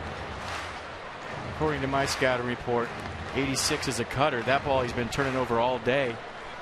Went next door and asked the Cardinals broadcaster. They said it's a hard changeup, but he's turned that thing over something fierce. It's got tons of run into right-handers. And a 2-2 now. Yeah, Westbrook, the difference in speed in his pitch is not that great. But he can baffle you and he can get you out. Nats have had hits in 3 consecutive innings coming into the 5th. Pitch number 80 coming to Michael Morse. And he gets him on a ball away. 85 miles an hour. Strikeout number 6. Top of the order for St. Louis here in Washington at the home of the Nationals. Well done, girls.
Well, out there in center field, the Miller Lite scoreboard walk, the red loft, the red porch, great gathering places for Nationals fans who are buddies. That's what I'm talking about. Shaking it for the cameras in between innings. It's an energetic ballpark. Top of the 6th inning. Strasburg, identical to Westbrook, 80 pitches, 52 strikes. John Jay has been struck out twice.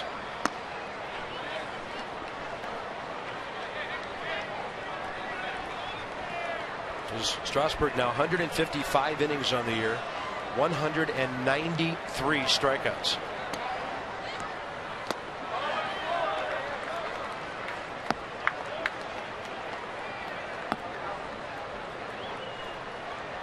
So he'll have 200 strikeouts, right around 160 innings this year. And a 2-0 pitch that Jay fouls off to the left. Not a whole lot in the St. Louis box score today, just 1 base hit. A double by Matt Holliday on a 2-strike curveball back in the 1st. A couple of other runners on errors, 1 walk. And Jay will hit 1 to left, but the Nats have a guy there. His name is Michael Morse, and some advanced scouts told him exactly where to play. Well done. The ultimate triple play, slots, tables, and dining at Hollywood Casino, Charlestown Races. So Strasburg with 193 started the day at 186.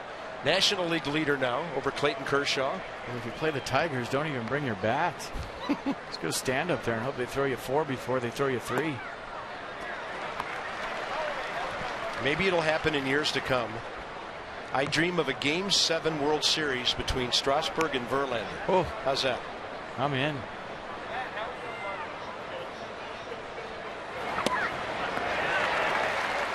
Then he paints a couple of times to Carlos Beltran, who has lined out to second, bounced out to Espinosa. Target away, just to show him the fastball. There's Larry leadoff, taking the day off today.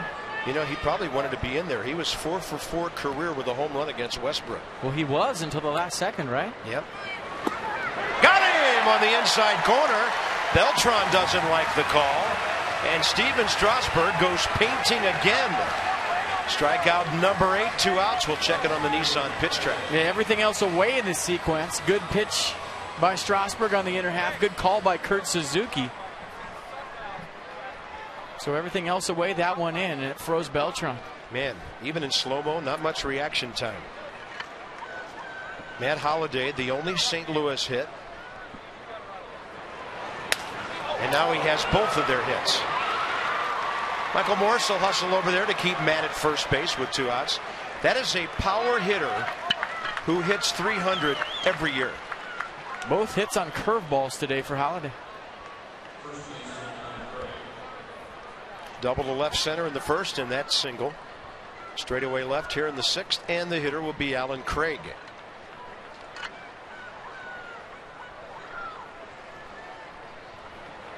Craig has reached twice on errors, hitting the ball to Zimmerman both times. Ryan's tailing throw pulled Tracy off the bag in the first. They gave Tracy the error, and then Ryan launched one over Tracy's head in the 4th. So he tries to go the other way and narrowly misses a double. That ball scorched.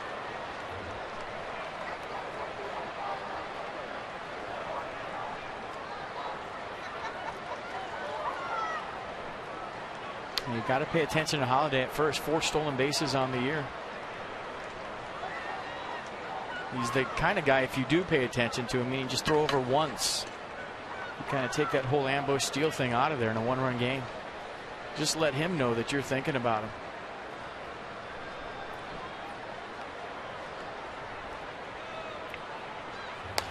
That ball pulled foul. Holliday's a good athlete. He was a star quarterback at his high school in Stillwater, Oklahoma. Oklahoma State wanted him to come aboard as a football guy. He chose baseball. And his dad, Tom, was a longtime head coach there.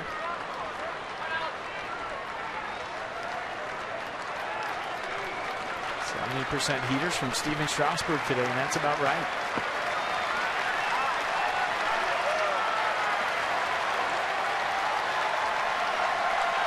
And the 0-2.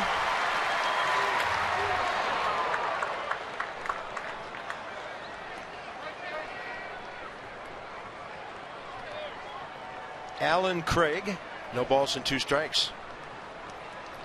Good RBI man. Another one on deck. These guys 2 through 5 just about as good as anybody in the National League. Beltran, Holliday, Craig, and Freese. 3 righties after the switch hitter.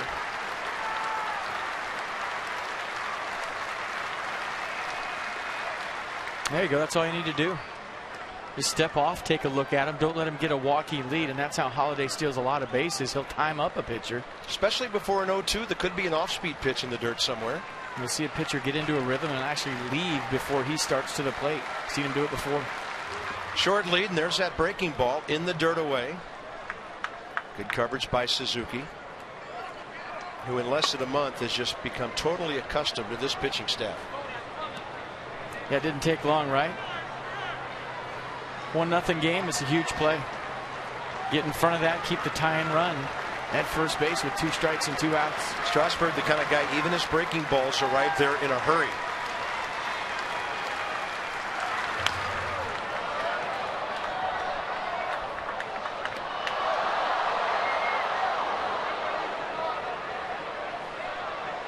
Craig is chasing that high fastball from Strasburg. If he can just tease him with one a little higher up in the zone that has a little more plate, I think he's got him. You can always go with that curveball off a high fastball, but you can also throw one higher than the last one and hope he chases.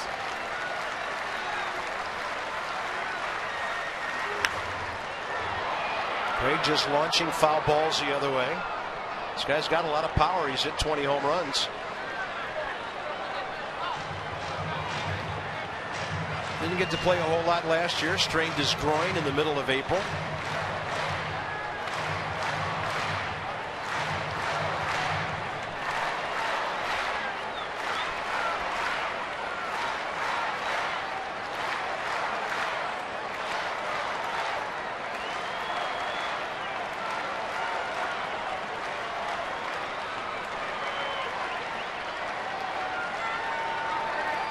Quite a battle here in the top of the 6th inning in a 1-run game. And a breaking ball is down the left field line, but hooking foul. So Alan Craig is just fouling pitches wherever Strasburg throws them. The one thing Craig is showing Steven Strasburg right now is that he's in swing mode. You get a hitter in swing mode, meaning you just can't stop swinging. You're fouling off pitch after pitch. You're battling to put the ball in play. And if you see a guy foul off 2, 3, 4 pitches with 2 strikes, he's telling you he's in swing mode. And as a pitcher and a catcher, you don't have to throw a strike to a guy that's in swing mode. You'll get him to chase every time if you can just locate something out of the strike zone. 9th pitch of the at-bat, 2nd bat of the at-bat.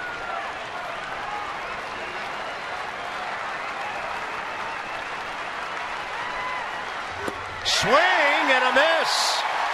Strasburg wins that skirmish, his 9th K of the day. And after 5.5, it is vintage Strasburg. Look at that dip.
Strikes in 6 innings.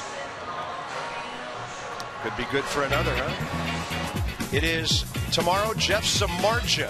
Nats have seen him this year. For the Cubs, Ross Detweiler, Edwin Jackson, Chris Rusin on Tuesday. Gio and Chris Volstad Wednesday. Jordan Zimmerman, Justin Hermano on Thursday. And then the Marlins come in Friday. There's your next 5. Good to have our friends from DC 50 aboard with us today for Sunday baseball at Nationals Park.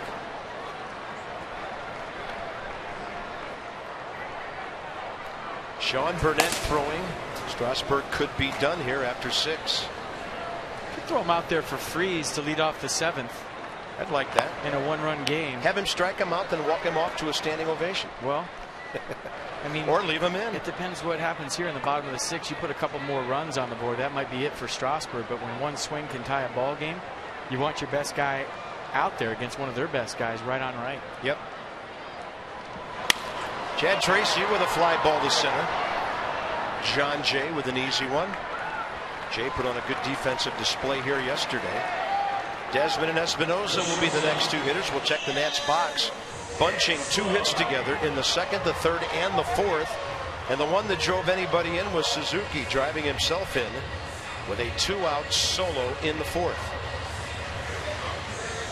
Nats have hit 144 home runs.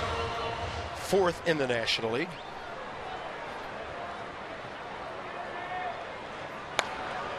That was flirting with the bag, and Desmond just fouling it.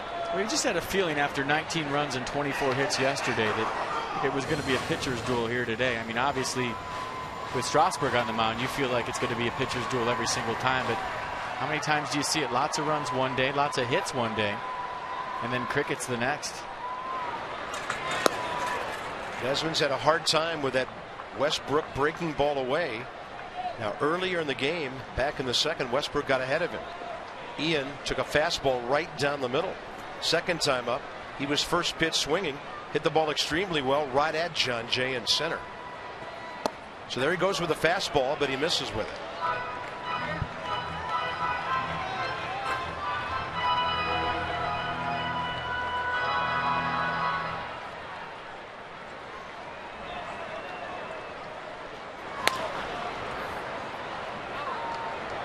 And he also had a feeling that a couple of good pitchers that had rough outings last time out would figure it out and bounce back, and they both have.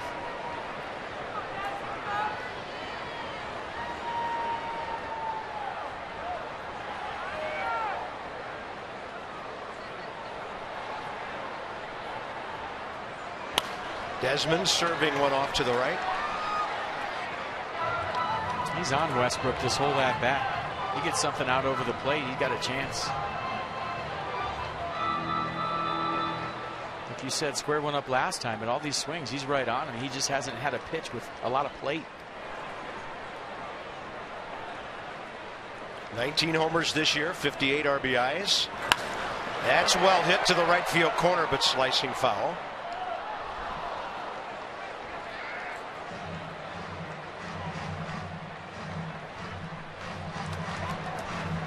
Danny Espinosa, another base hit today, 4 for 12 in the series.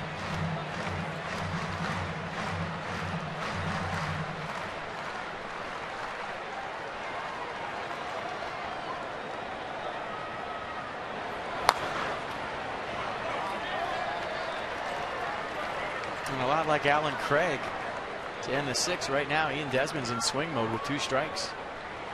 He gets Westbrook to 90 pitches.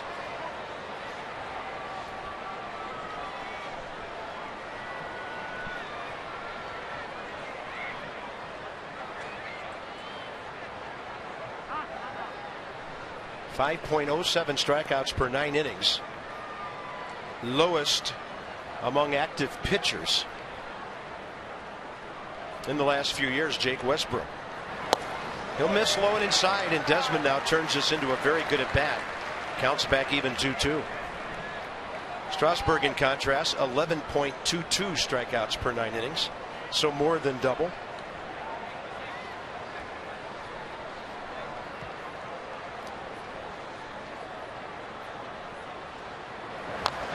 And that's a pretty good pitch to spoil right there. 10th pitch coming.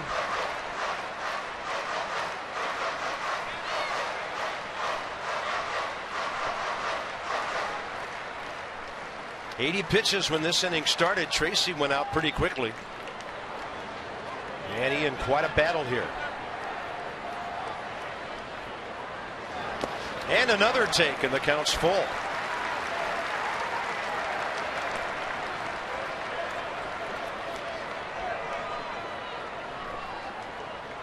This is the definition of grinding an at bat out.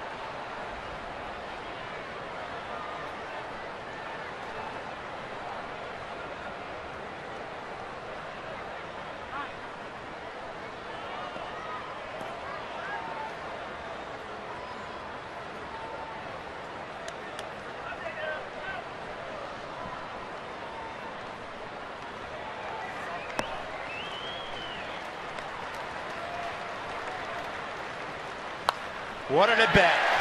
A breaking ball. He reached out and squared it into left field. And battling his way through 11 pitches, Ian Desmond's aboard with a 1 out. I honestly think there's times as a major league hitter when you can almost will yourself to a base hit just because you want it more than the other guy. What an at bat for Ian Desmond. I mean, he fouled off some rough pitches, had some good hacks at some others, took some nasty 2-seamers down and in to get to that pitch. Yeah. And that was a breaking ball that had a lot of downward movement to it. That's just a great at bat.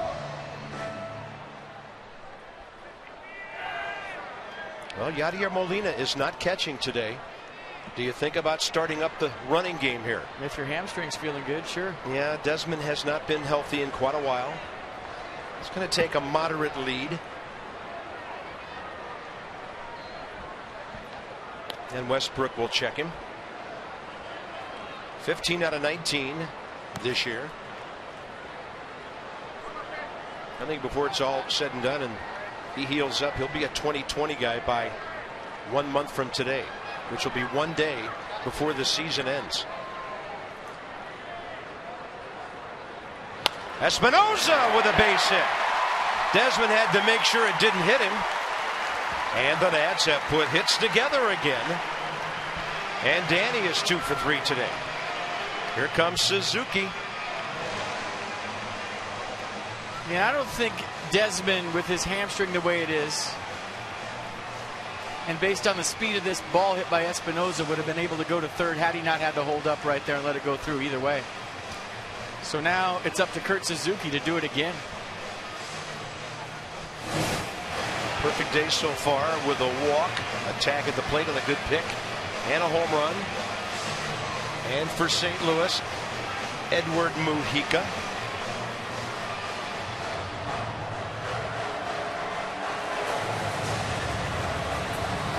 Let's check out the offense for the day today on both sides. It's right here. It's one swing from Kurt Suzuki. Two-seamer in, dropped the head on it, got just enough to get it over the Exxon side in left field to make this a 1-0 game. That was coming off that beautiful pick play and tag at home. That's $200 more to the Children's National Medical Center because the Nats have hit another home run, 144 this year. That's from our Washington area Lexus dealers. Adam LaRoche comes out on deck for Strasburg. Here's Suzuki. And he'll take one outside. Yeah, pull a home run, probably get something on the outer half next time. And nobody knows that better than a catcher. And he's got a little protection on deck right now. And he also has 80 feet of room on the right side if they continue to throw him away. Alan Craig, of course, with a guy at second and first playing behind the runner. Descalso double play depth, not as deep as he usually is. Westbrook with a little step off to remind Ian Desmond.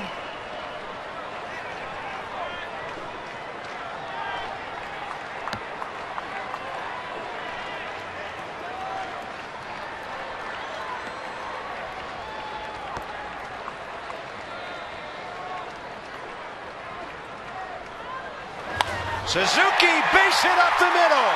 Here comes Desmond. He will score. The Nats lead 2-0. I mean, you're looking at a guy for the first time in his career has something to play for, and he's digging every second of it. All those years in Oakland of not being in a pennant race, all of a sudden Kurt Suzuki finds himself smack dab in the middle of one, and he's getting the job done. Big home run last time up, and a big RBI single right back up the box this time up to make it a 2-0 game. That, folks, was clutch. Adam LaRoche, the hitter. The Nats have knocked out Jake Westbrook after 5 1/3 with 3 consecutive hits. How about the day for Kurt Suzuki? 10 RBIs in 19 games as a Nat, and the St. Louis starter gone.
To otherwise intelligent adults, when they put on a ball cap and go watch a baseball game. Something happens to them, and something's happening today too. We're seeing the emergence now with the Nationals of Kurt Suzuki as a complete guy.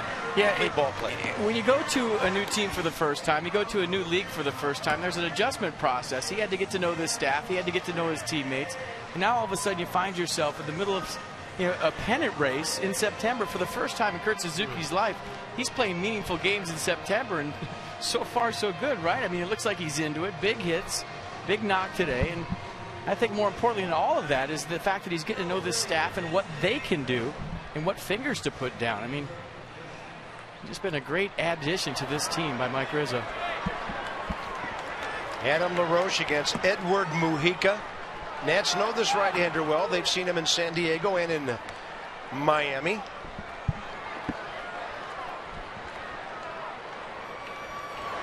Adam LaRoche first pitch swinging, and he pops it up. Short center for John Jay. Adam LaRoche now 1 for 2 as a pinch hitter this year. And for St. Louis, a very quick and a very big second out. And what a great day for Steven Strasburg, bouncing back from that tough game in Miami, where he gave up 7 runs on 9 hits. Today the fastball command was perfect. Velocity was great. Pitched out of some tough situations. And I guess now we just all sit back and see how many starts he has left. So the inning count is at 156 now. Very seldom has he been any better than today.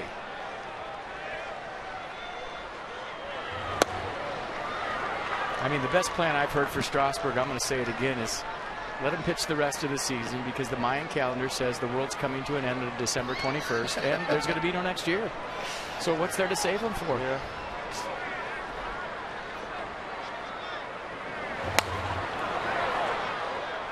Gosh, and I've saved so much money to take care of my kids. I mean, with all the could have spent all of it. With all the absolutely ridiculous ideas for getting Strasburg to October, to me that one makes the most sense of all of them combined. And nice catch, my man. Way to go. Bring your glove to the park, get yourself a souvenir. And some TV time and a kiss from mom. That's pretty good. Roger Bernardina 0 for 3 today. He'll serve it left side. The Nats lead 2-0. A hit here would be huge. With the bullpen about to do its thing, raindrops falling again.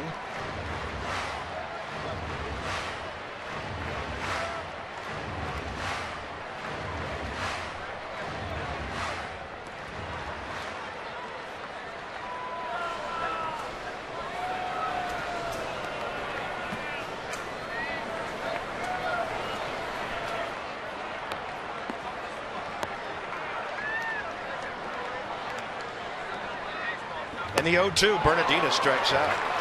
So the Nats had first and second, 1 out, couldn't do anything with it. But Suzuki delivers an RBI into the 7th, and the Nats bullpen.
of Arlington and Mercedes-Benz of Alexandria.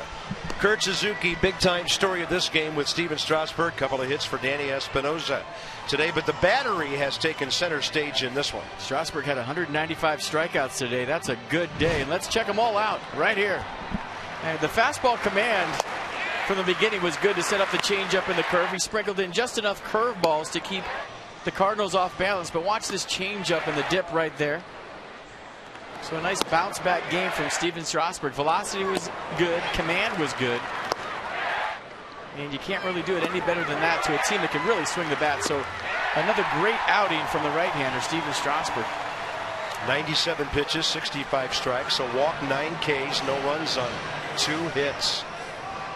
Well, Sean Burnett had a costly walk yesterday to Shane Robinson leading off the 8th. Eventually cost the Nats a run. Cardinals tied it, then won it. So a day for redemption here. And he'll face a tough right-handed batter to lead things off, David Freese. The good news is the Nats have some room here. Little margin of error for the bullpen, leading by 2.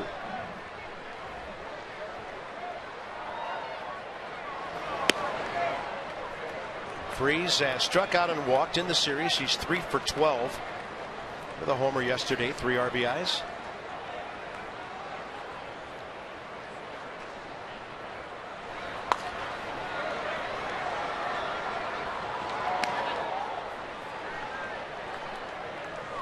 They have 3 catchers. Looks like Tony Cruz with a right-handed batter required will hit against Burnett here for Brian Anderson.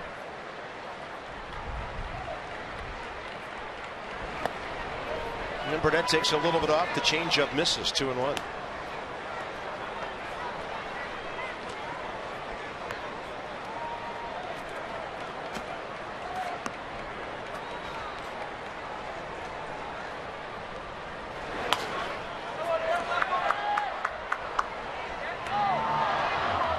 Set right behind home plate yesterday when Burnett came in the game.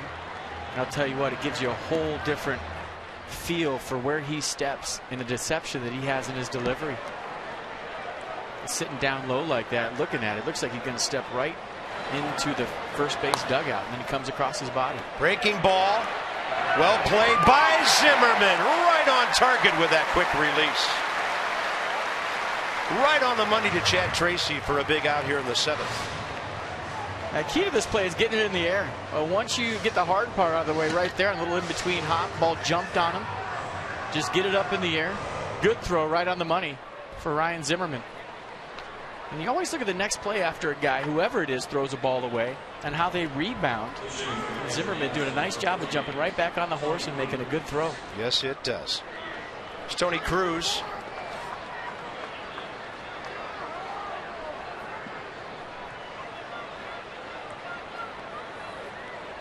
Two for 8 with an RBI as a pinch batter this year, and he takes one outside.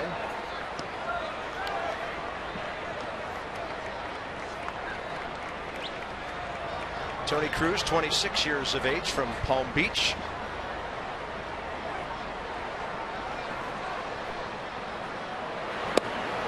And Burnett misses low and in, 2-0. Former starter Lance Lynn in the St. Louis bullpen.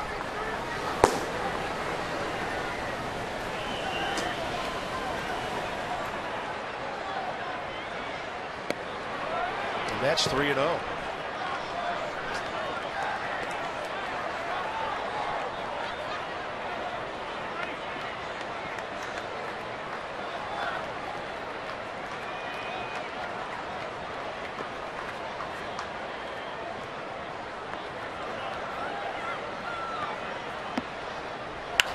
And he was hacking on 3 balls and no strikes. Backup catcher turned loose right there. That's not a smart baseball player. Down by 2 runs, you need a base runner to go for the 2-run homer to tie it.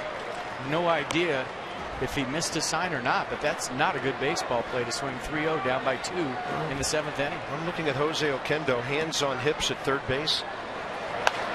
And now he will fly out to center. Bernardina tracking it. So the Nats get a pretty good break right there. And 2 quick outs here in the 7th with Cosma coming up. When you're out of the market, check out MLB.tv. We call it baseball everywhere.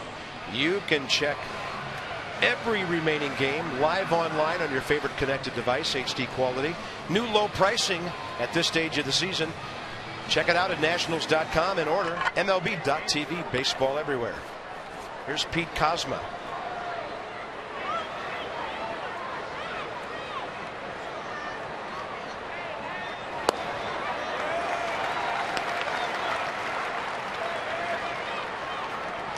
Curious at bat indeed. Now a strike to the shortstop, who struck out swinging twice against Strasburg.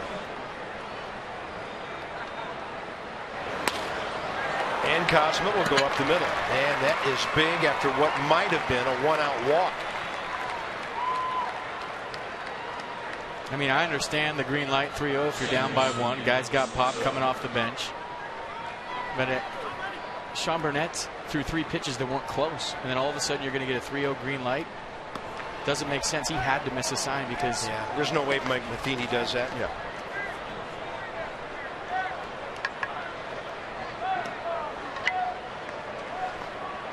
Daniel Descalso 0 for 2. Pitcher spot next. But Carp, you should know as a player, you shouldn't need a take sign in that situation. If you know the situation and you know the game of baseball, you know that you need to get the tie and run to the plate any way you can. So to me, for a guy to even miss a sign right there, you shouldn't even be thinking along the lines of there's no way in the world I'm going to get a 3-0 green light right here because I need to get on. Little tapper right side. That's a foul though, hit him in the foot.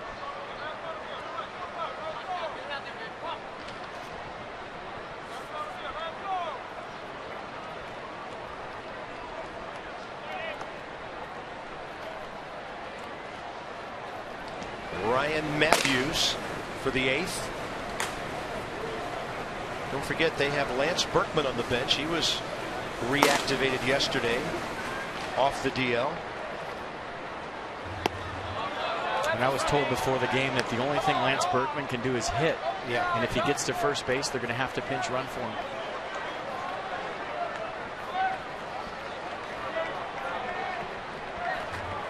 There he is. Nats killer at times in his career. 2 balls, 1 strike. Way outside. Sean Burnett continues to have some control issues. It hurt him yesterday. Trying to get out of this inning, get this thing to the stretch, get the Nats bats back working because 2, 3, and 4 are due up in the bottom of this inning. 3-1 now. And a ball well hit to right. This game is tied.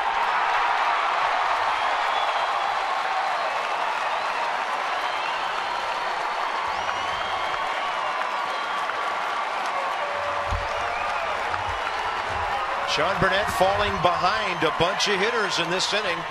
And the Cardinals have come back to tie the game at 2. That's Descalso's 4th of the year. And he was looking for the fastball, got it. And ahead in the count, Descalso ties this game up. And we talked about it the other night. Came in late on Friday, added some energy to the lineup. I think it might have been Thursday that he came in late. But started yesterday, gets the nod here today, and gets a huge knock for the Cardinals. And all of a sudden, Steven Strasburg gets a 6-inning workout. Has nothing to show for it. No decision. Shane Robinson, who Burnett walked yesterday, is the pinch hitter now.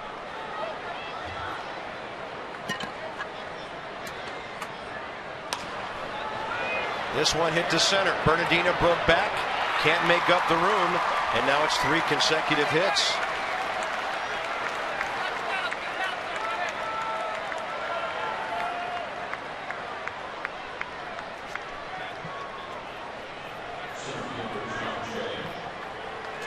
Lefty-lefty matchup coming up with John Jay. Coming into this appearance, left-handers were hitting 192 against Sean Burnett. That's the first home run he's given up to a left-handed hitter this year. That's the last hitter he will face. So 2/3 of an inning, at least 2 runs on 3 hits, and Ryan Matthews will be on the way.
W.B.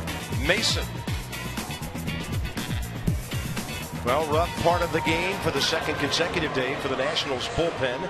Ryan Matthews was pretty solid yesterday, and he'll try to get John Jay with the lead run at first and 2 outs here in the top of the 7th.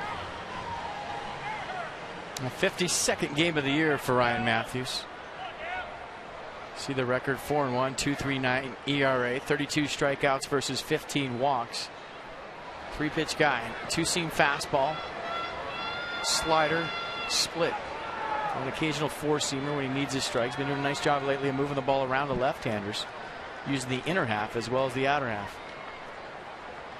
John Jay, 2 strikeouts, a liner to left, 0 for 3 today against Strasburg. 5 hits, a walk in the series. Shane Robinson, a running threat, 1 steal on the year. And can the Nats avoid giving away a stolen base like they've been doing lately? It was costly yesterday again. Doesn't need a stolen base. That one back to the barrier. That'll be a wild pitch. Well, that's a huge 90-foot mistake for the Nationals, putting the go-ahead run in scoring position. And I don't think Kurt Suzuki had a shot at this one. Ryan Matthews just overthrows the fastball, yanks it across, and now he's got to go to work.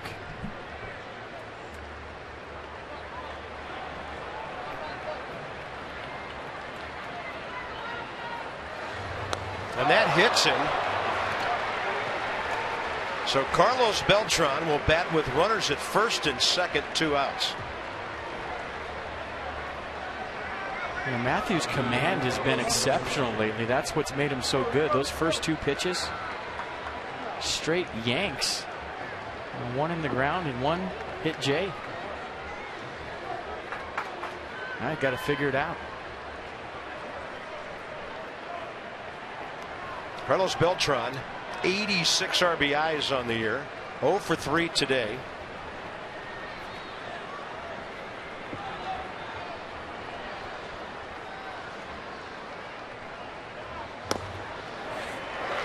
And then after that, he paints at the knees for a strike. And 92 miles an hour, 2-seam fastball in the inner half. Nissan on that pitch track.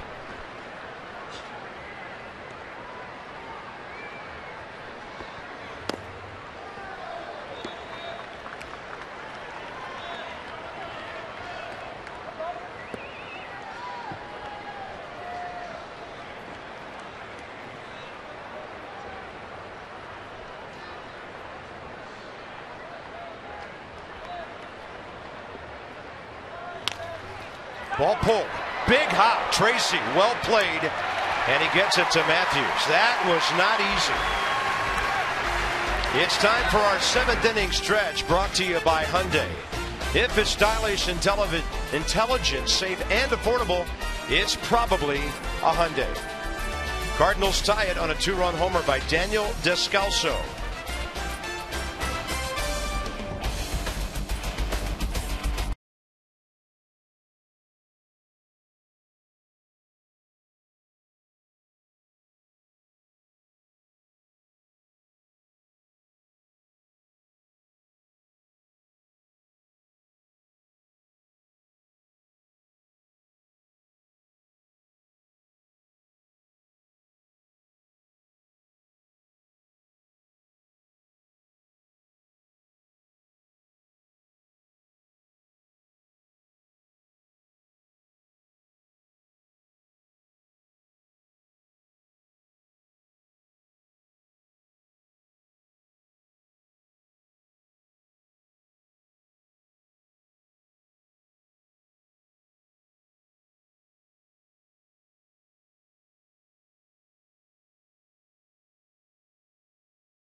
Brought to you by Dodge.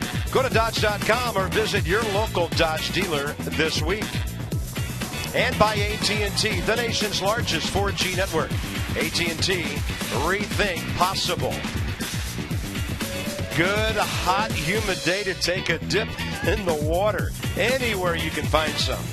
Another day game tomorrow. The Nats hosting the Cubs. In a matinee, Jeff Samardzija beat the Nats in Chicago, and he nearly threw a complete game way back when.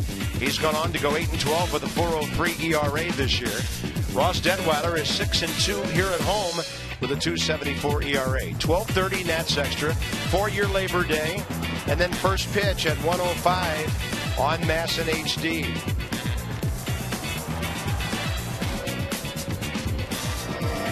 Nationals one step further into the St. Louis bullpen with former starter Lance Lynn, who's been in the pen for just about a week.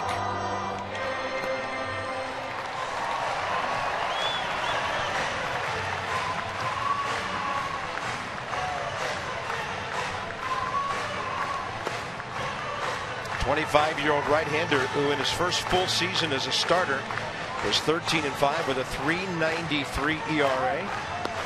Hasn't won a ball game though since the end of the July. And 4-pitch guy, fastball, slider, curveball change. Mostly fastball, curveball, fastball running the low 90s, curveball in the upper 70s. Throws an occasional slider, occasional change.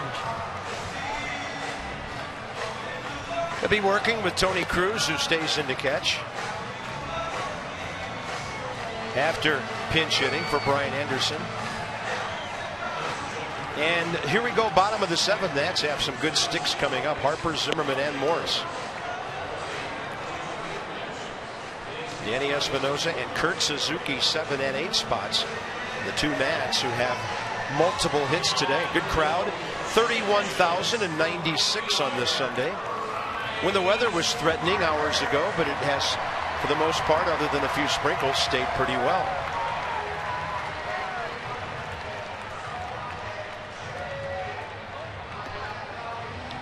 Bryce Harper against Lance Lynn. Pitched the 7th inning here on Thursday night. Didn't face Harper.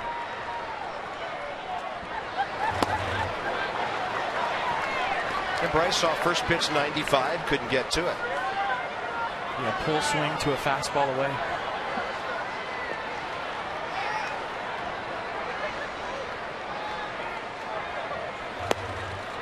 That went even further away.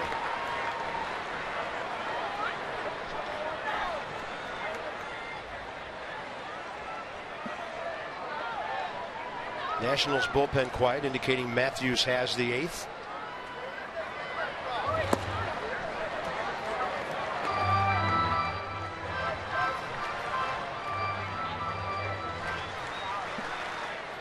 So Davey managing a brand new ball game here. Back to 2-2. 7th inning. It's funny how a game can change with one swing, but with a 2-run lead and Strasburg on the mound, you felt like it was 10-0. Yeah. You know, one of those things, if Adam LaRoche goes up and hits a double or a base hit, makes it 3 or 4-0, everything's good. He went up on the first pitch, popped up. Bernardino struck out, and that threat in the 6th was over.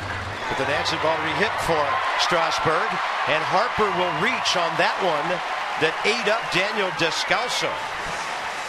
And he will be assessed his 11th error of the year.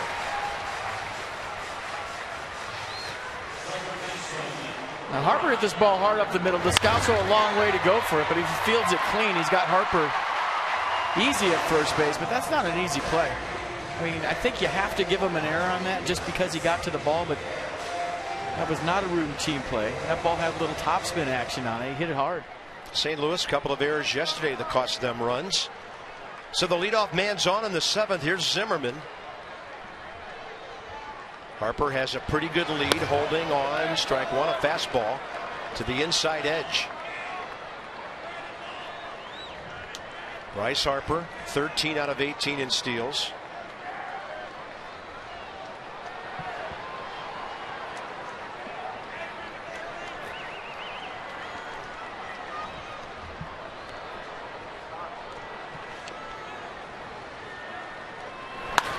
That's a double play ball, but it's dropped and they still get it. Kozma dropped it and it rolled right to Descalso for a 6-4-3.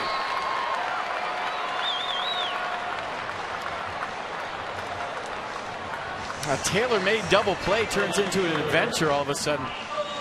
And Cosma goes to feed it to Descalso. Descalso with the turn.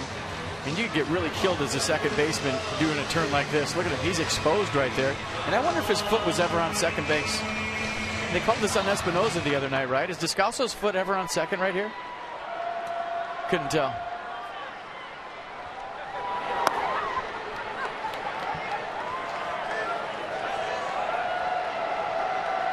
Bases empty, 2 outs for Michael Morse. A single in 3 trips. Lynn now to the full windup.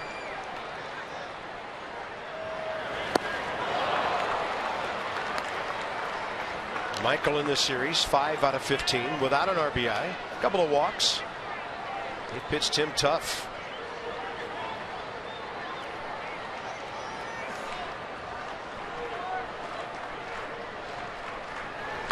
And breaking ball, an easy takeaway out there, 2-1.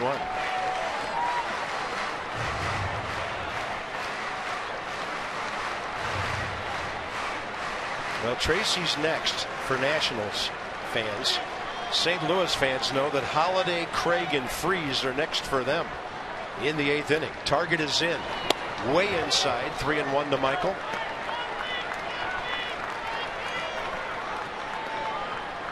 Michael Morse thinking one thing right here, 3-2 Nats.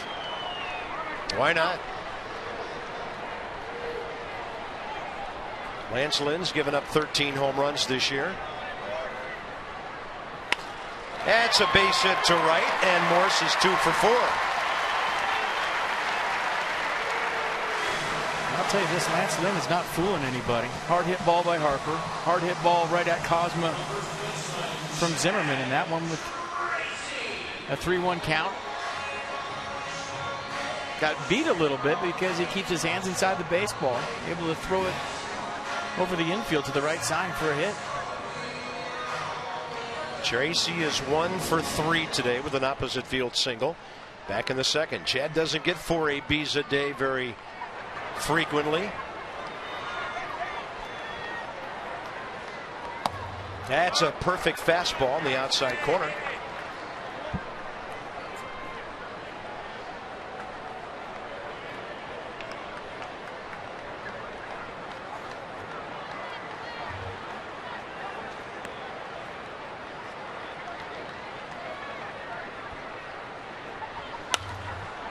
Out of play, left side.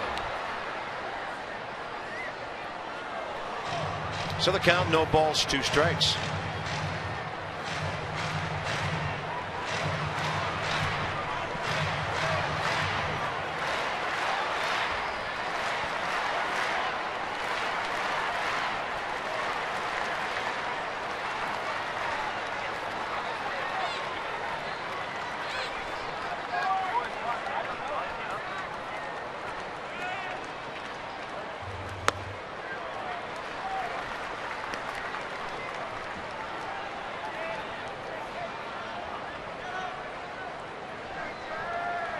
Well, the Nats have doubled up on St. Louis in hits, 10-5, but they've stranded 8 runners today, lost 1 this inning on a double play. So the offense pretty good, just need that 1 more or 2 hit, and that'll be dumped into center, and Chad Tracy has a 2 for 4 day. That'll bring in Ian Desmond. Something's bound to happen pretty quickly here, one way or the other. I wonder if you pinch run for Michael Morse with Perez right now because he's in scoring position. Good call. Good question. It's a gamble because Morse might come up again in a tie game, but here comes Perez out of the dugout. Well, that's why you call guys like this up in September. And of course, he can stay in and play the outfield. The guy can absolutely fly.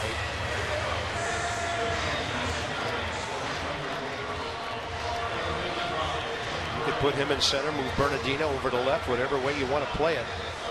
But if this guy gets moving, he's going to score on a base hit. They have to respect Ian Desmond's power, play him rather deep. So a lot of things working in the Nats' favor thanks to Chad Tracy's base hit.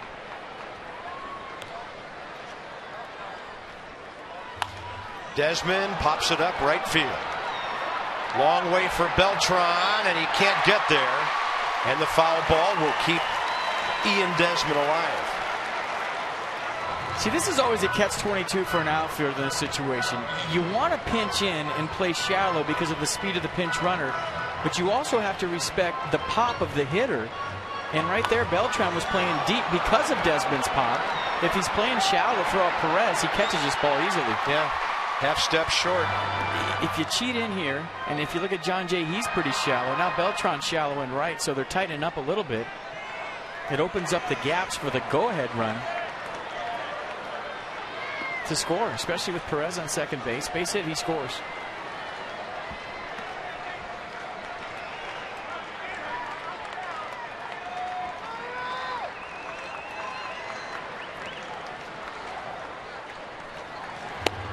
Way inside with a fastball. Counts even 1-1.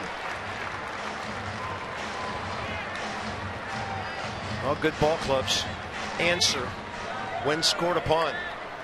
Nats trying to echo what the Cardinals did in the top of this inning.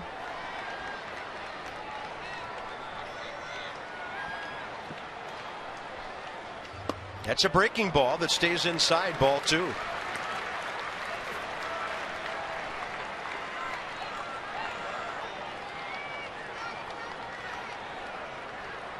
This is a role that Lance Lynn is still getting accustomed to. A starter all year until August 24th.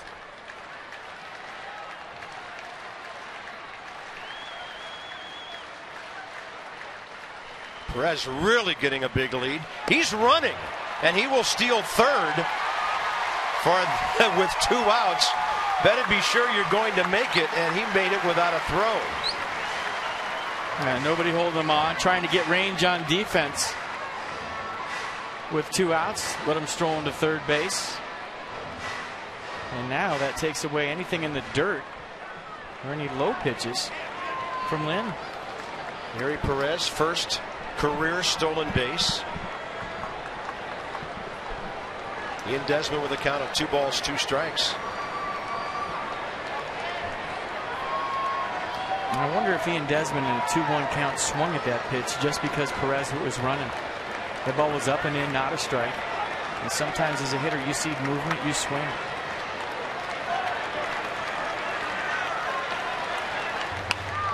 Ian fights one off.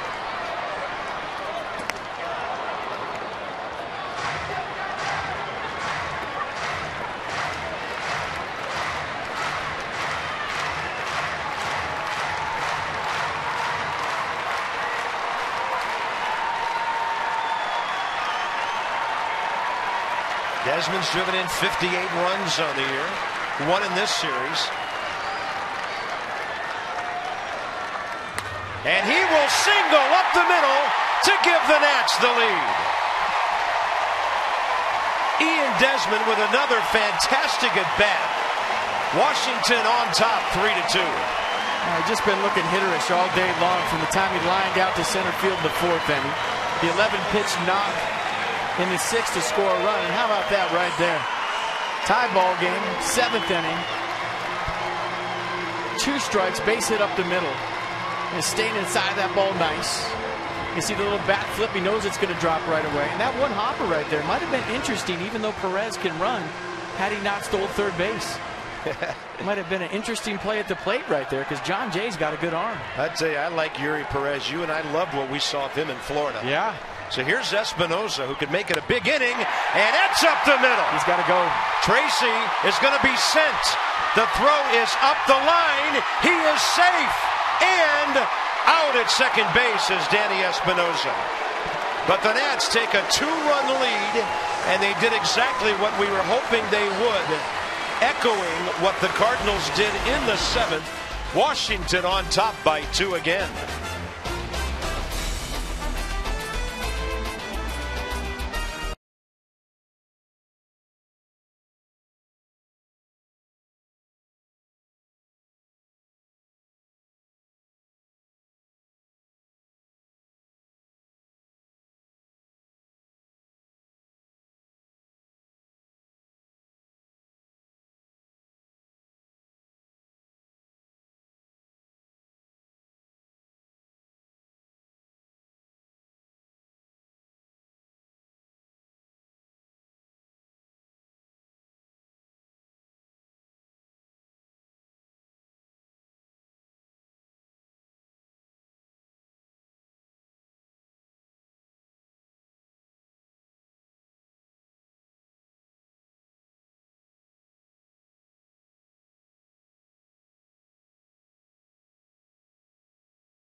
2 in the bottom of the 7th. Ryan Matthews looking for a shutdown inning here in the top of the 8th. But let's check out all the fun in the 7th. Danny Espinosa with another clutch hit up the middle after Ian Desmond just had one of his own. John Jay with a good throw to the plate, and I thought he had a shot at Chad Tracy, but speed kills. Chad Tracy beats the throw.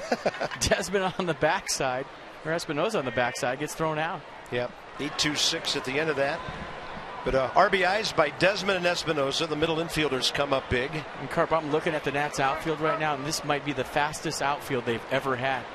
Bernadine in center, or Bernadine in left, Perez in center, and Harper in right. That's 3 center fielders covering a lot of ground out there right now for the Nationals. Yeah, I'm thinking back over the years, and I can't think of one faster than this. That's good. Some big outs to get. Here's the first of them. Holiday to Zimmerman. Ryan going to set himself and throw it right on target. You could hear the buzz in the crowd as he picked up the ball. And by the way, FP, nice assist. You were helping him with some body English up here. This is an exciting ball club that knows how to win. Join us next year for a great season here by placing a deposit on a full season ticket plan. If you do, you get a postseason ticket purchase priority. I'll just say this about Ryan Zimmerman. He's a Gold Glover. I don't care if he's throwing a couple of balls away whenever. Yeah. He's saved so many runs down there this year. I think he's the best defensive third baseman in the National League. Adrian Beltre probably the best defensive third baseman in the American League. And I might be missing somebody, but David Wright's pretty good, but I think Ryan's better. You throw a couple balls away, you throw a couple balls away, so what? You've saved 1 million runs down there with your glove all season long. I think you've pretty much covered the best third baseman. Scott Rowland, of course, in Cincinnati, when healthy.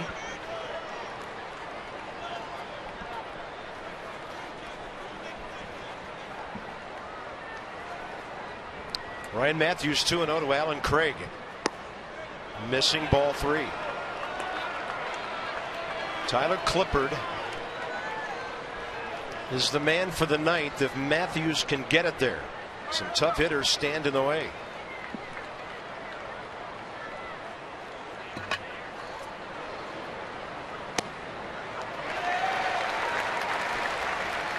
Craig is 0 for 3, reaching on 2 errors, striking out.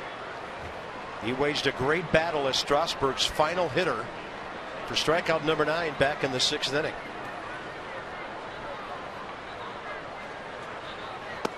That's on the corner. Suzuki set it right on the corner, and Matthews put it right there. Kinetic North America to track it. When Ryan Matthews needs a strike, he goes to the 4-seam fastball. You see that? That's the straightest pitch he'll ever throw. Gets the call.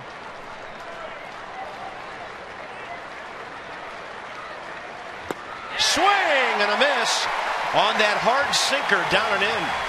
That'll neutralize some power, guys. 2 outs. I talk about it when that sinker's right, it's like a left-handed slider. Watch the late movement on that. I mean, that just had run all over it. Did a nice job in the 3-1 count to get to 3-2 to get back to the 2-seam fastball. His bread and butter pitch. And look at that action. Wow, that's crazy. That's $37 more for the Children's Inn at the National Institutes of Health for another strikeout. Thanks to our Washington area Toyota dealers. Now David Freese takes a strike. He's 0 for 2 with a walk.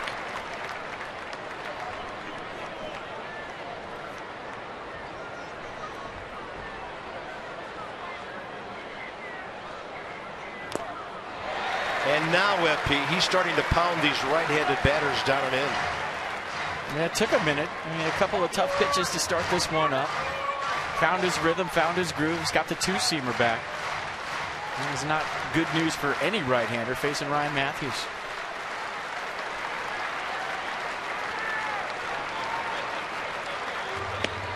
Keeping it in there.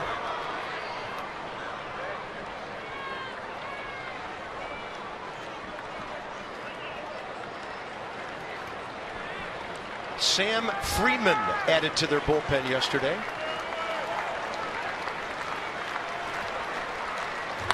And a drive to right center. That is well hit by Freese. It'll plug the gap, hit the scoreboard 375 feet away. And the Cardinals are alive here in the 8th.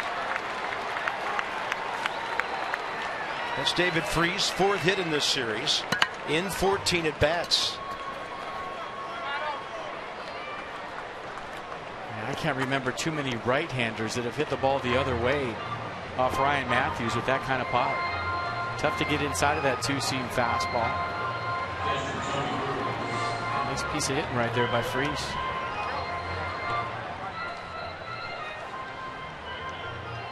Tony Cruz, the catcher, hit for Brian Anderson last inning. Had maybe the worst at bat we've seen in this series. Burnett went to 3-0 on him. Probably missed a sign and was swinging, fouled one off, and then hit a can of corn to center field.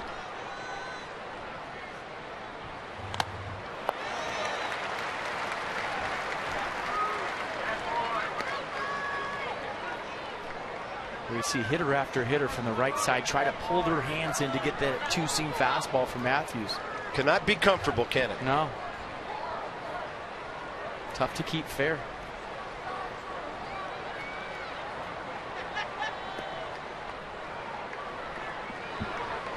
Oh, 1 with 2 outs. Of course, the hit by Espinosa makes it a 2-run lead, so no tying run on base at the moment. See, that's about the only thing you could do. If you want to cheat to get to that two-seamer, you can as a hitter. And cheat meaning that you get your foot down early, you look for it in there, and you start your swing early. But if you're lucky enough to get the barrel to it, this is about all you can do. Just get around it and pull it foul. As long as he puts it where he wants it, tough to put into play for a right-hander. No balls and 2 strikes here in the 8th. And a drive to left center.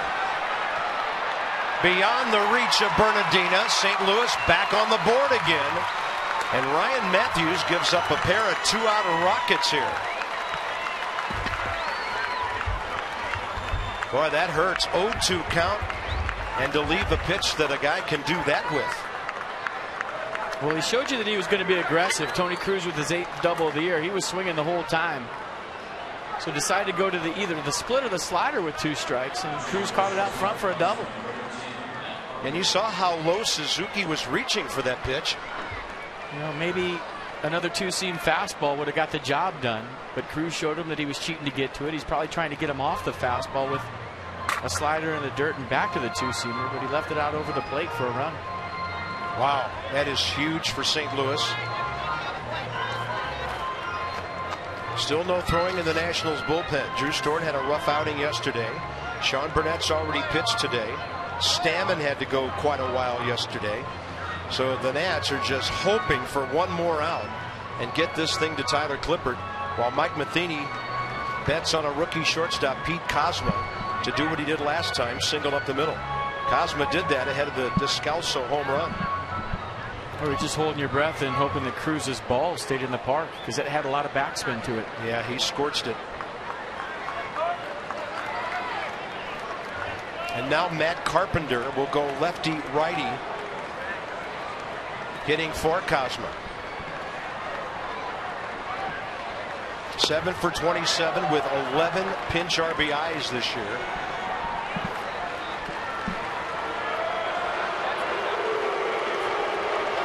Matt Carpenter, 26-year-old infielder. TCU product.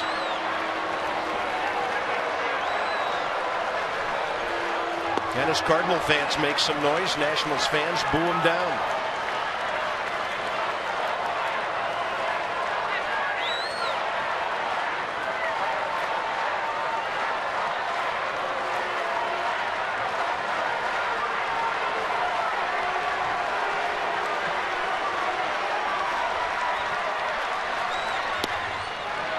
And now Matthews goes 3-0.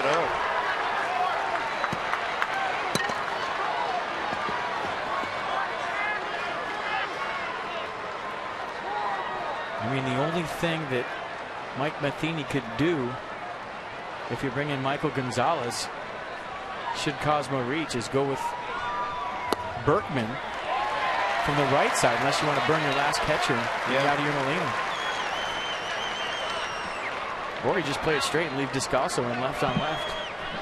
Did okay last time. Nats bullpen struggling in the back part of this weekend series. There's Berkman. He's got his left-handed helmet on, but it might be his right-handed that he needs. And a fly ball to left that Roger Bernardino will get to.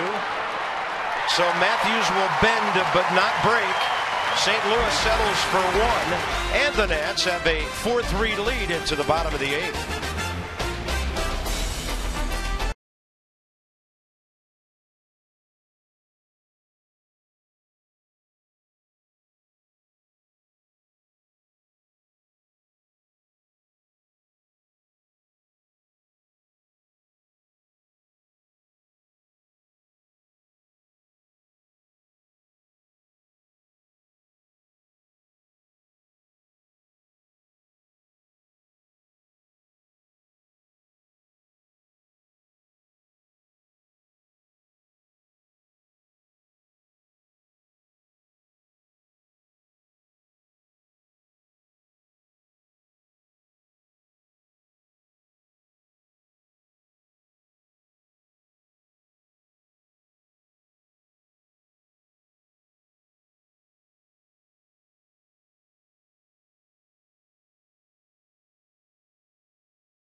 Well, you better get used to it. September baseball is going to be like this. October baseball is going to be even more nerve-wracking. Everything's going to be magnified. Every play bigger than the last. And in a one-run ball game, that play by Kurt Suzuki right there, huge.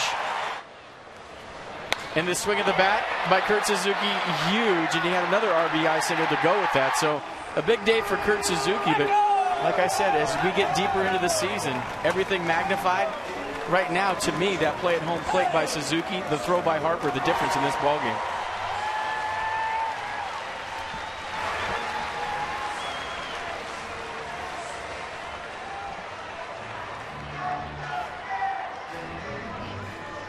Bottom of the 8th inning, and when Kurt Suzuki looks out there, he's going to see all kinds of different defensive guys. We'll start with Sam Freeman, who's the new St. Louis pitcher, 25-year-old left-hander. And he was up for 13 appearances earlier in the year, a 6 ERA. Yeah, 3-pitch guy, fastball, slider, change, mostly fastball, slider. Fastball averaging 93 miles an hour, slider 79, changeup 82.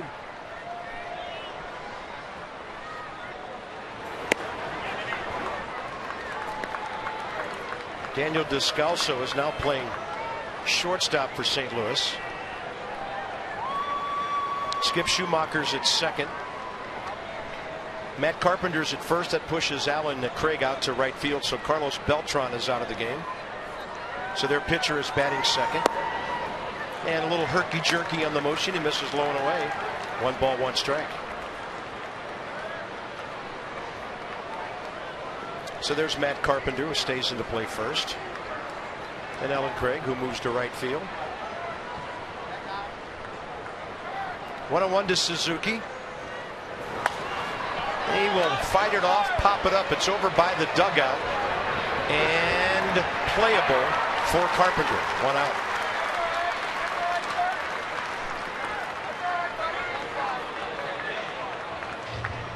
Discover Kia's full lineup of high quality, stylish, and dependable vehicles. To learn more, visit kia.com. So pinch hitting, the Nationals right now the 2nd best team in baseball, just 1 click under the Oakland Athletics. And Mark DeRosa will get a chance here. Mark, of course, activated yesterday with the expansion of the rosters. He's off the DL, and he's been okay. 3 for 11 as a pinch batter this year. Pinch hitters 47 for 150, 13 doubles, a triple, 3 home runs, 21 RBI. Nice. DeRosa has worn the St. Louis uniform and a bunch of others in recent years after he left Chicago, signed that big contract. He was with St. Louis for 68 games in 09 before hurting his wrist and moving on to the Giants. If you mush all the goon squad together, that's a good player. 313, 13 doubles, 3 homers. Got that right.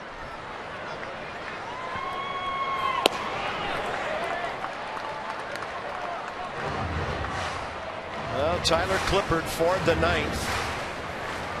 The only good thing about that long 8th inning is it got it down to the bottom of the St. Louis batting order. Schumacher, their second baseman, will be batting after Descalso when they lead off.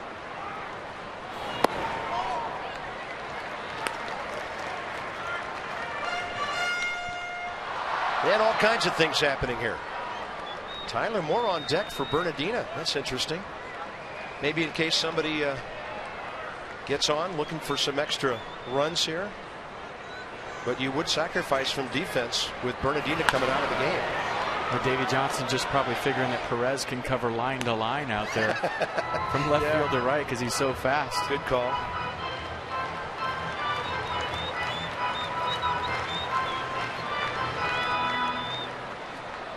Well, he's an offensive manager. Most managers would never sacrifice defense with a lead late, but Davey Johnson, we've seen it all season long, would go to his bench to add on. And don't forget they've still got Lance Berkman in that dugout.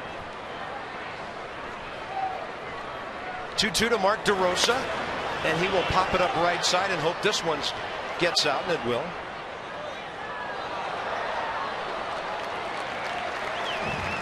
Come and join us tomorrow at the ballpark if you'd like to celebrate Labor Day with some baseball. 1 o'clock game. You'll still have time for your barbecue later in the game, later in the day. And it'll be Ross Detweiler and Jeff Samardzija. Cubbies in for 4 starting tomorrow. Nationals.com/tickets. Check it out. If you can't be here, we'll be with you on Masson, Johnny and Ray, 12:30. Target in on 2-2. And DeRosa will take it well upstairs. Base runners taken any way they can get them right now for the Nats. They've out-hit the Cardinals 13-7, lead 4-3.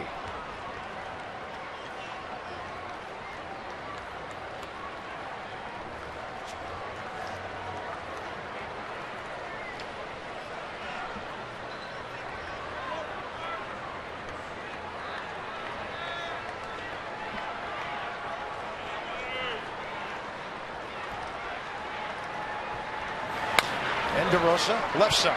Backing up a bit, David Freese. Right on target for the second out. Today's copyrighted telecast presented by authority of the Washington Nationals and may not be reproduced or retransmitted in any form. And the accounts and descriptions of this game may not be disseminated without the express written consent of the Washington Nationals. So Davey will make the move to Tyler Moore here.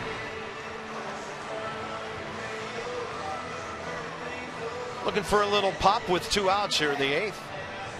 Probably just wants to keep his bat fresh too. Anytime he has an opportunity to fire him in there against a lefty, get him up there, see some live pitching, and hope that he can run into one. Tyler as a pinch hitter this year, 5 for 20 with a homer and 4 RBIs. That's impressive for a rookie.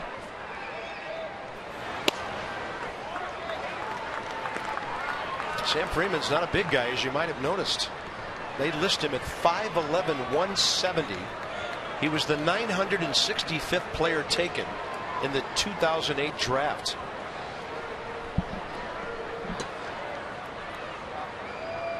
Had Tommy John surgery in 2010. Changed speeds. Moore made an offer. Looked like he held up, and the count's even 1-1. He's one of those guys, looks like starts real slow, rushes at you at the last second, gets you to jump when he jumps.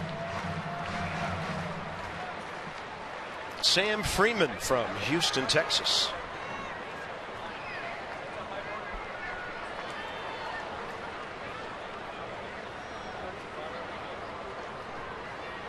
And he played some Big 12 baseball at Kansas, a school not known at all for baseball. A couple of years at North Central Texas College, then on to KU. where they always have basketball to look forward to.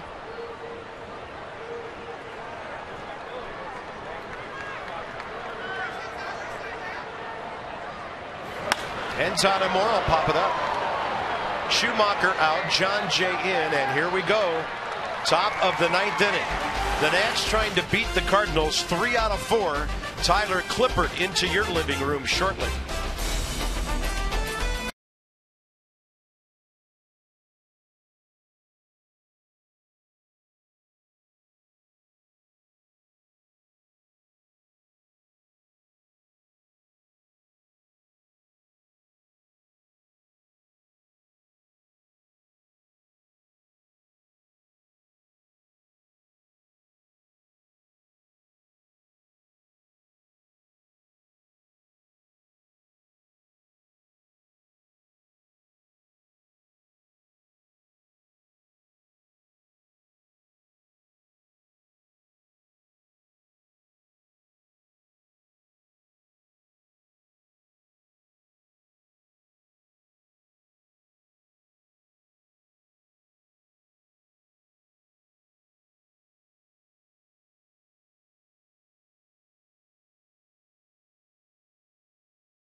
Hot Sauce pitching recap. Steven Strasburg's best heater today. His best bull, 96 miles an hour. He's good for 3 strikeouts. And like I said from the get-go, fastball command was great today from the big right-hander. He was bringing the heat and the flavor all day long. Things are about to take a bit of a different bend here with the heat and the changeup of Tyler Clippard. First, we'll tell you that Tyler Moore stays in to play left field, so it's Moore, Perez, and Harper across that youthful outfield. And here's the other Tyler, Clippard, who has been wanting for a save opportunity for quite a while. He was on the mound for the 9th inning of a Nats win in Miami, but they were up by 4. It was not a safe situation. So it's been 12 days since his last one. Well, he's got the hard one, the 1-run save against a good hitting ball club. Clippard, a 4-pitch guy, fastball, cutter, curveball, change. Fastball in the low to mid 90s. Changes the out pitch, throws it almost 40% of the time at 81 miles an hour.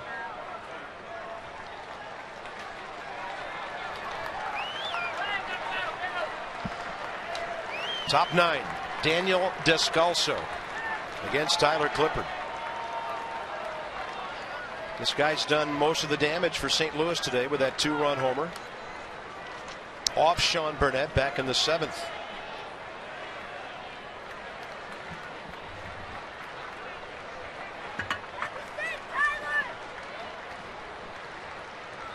First pitch changeup after not pitching in a while. And it's a beauty. Descalso 0 for 2 against him. Look at that. Since August 7th, 6 for 6 with a 0 ERA.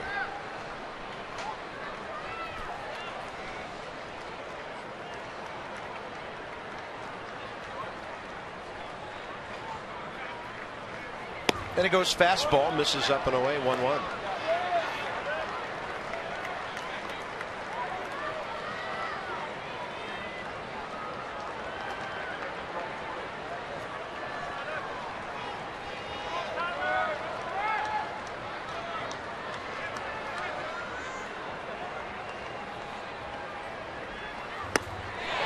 Fastball upstairs, 93.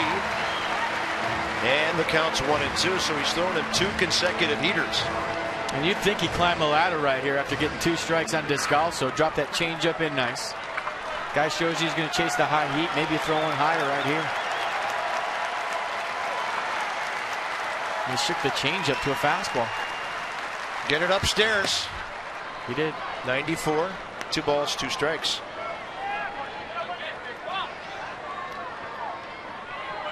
Descalso, Schumacher, Jay. In the top of the ninth for Mike Matheny's Cardinals. Swing and a miss on the changeup. 1 out. And just a good sequence all the way around from Clippard to Descalso. Starting him up with a changeup, that'll get you thinking, like, why in the world is he throwing me a changeup right now? In a one-run game, first pitch. Then he backs it up with a pair of heaters, then back to the changeup for strike 3. Good sequence from Suzuki and Clippard. Skip Schumacher 0 for 1 career with a walk against Clippard. Already in the game as a second baseman. .297 hitter without a home run this year. First pitch is the changeup, low. You know, 1-run save, you just can't lay in a first pitch fastball, especially to a guy that can hurt you. Even though Descalso only has 4 home runs, he just showed he has pop time before.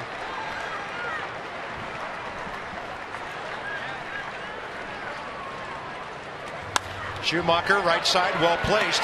Espinosa gets there, and he got him as Chad Tracy stayed on the bag.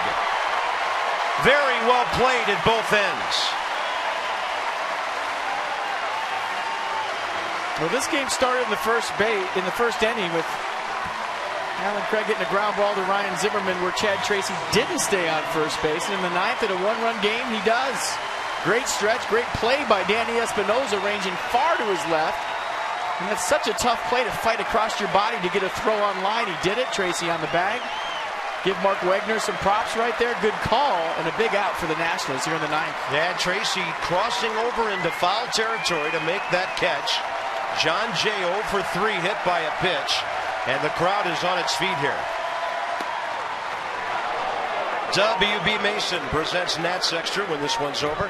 Johnny and Ray standing by. Action-packed weekend between 2 good ball clubs here. John Jay career against Clippard 0 for 2 with 2 strikeouts.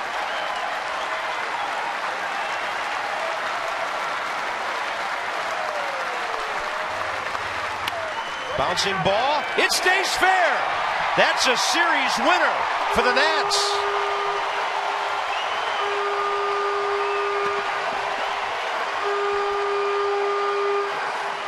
And with the Braves playing later today, you put some pressure on them. You win your game.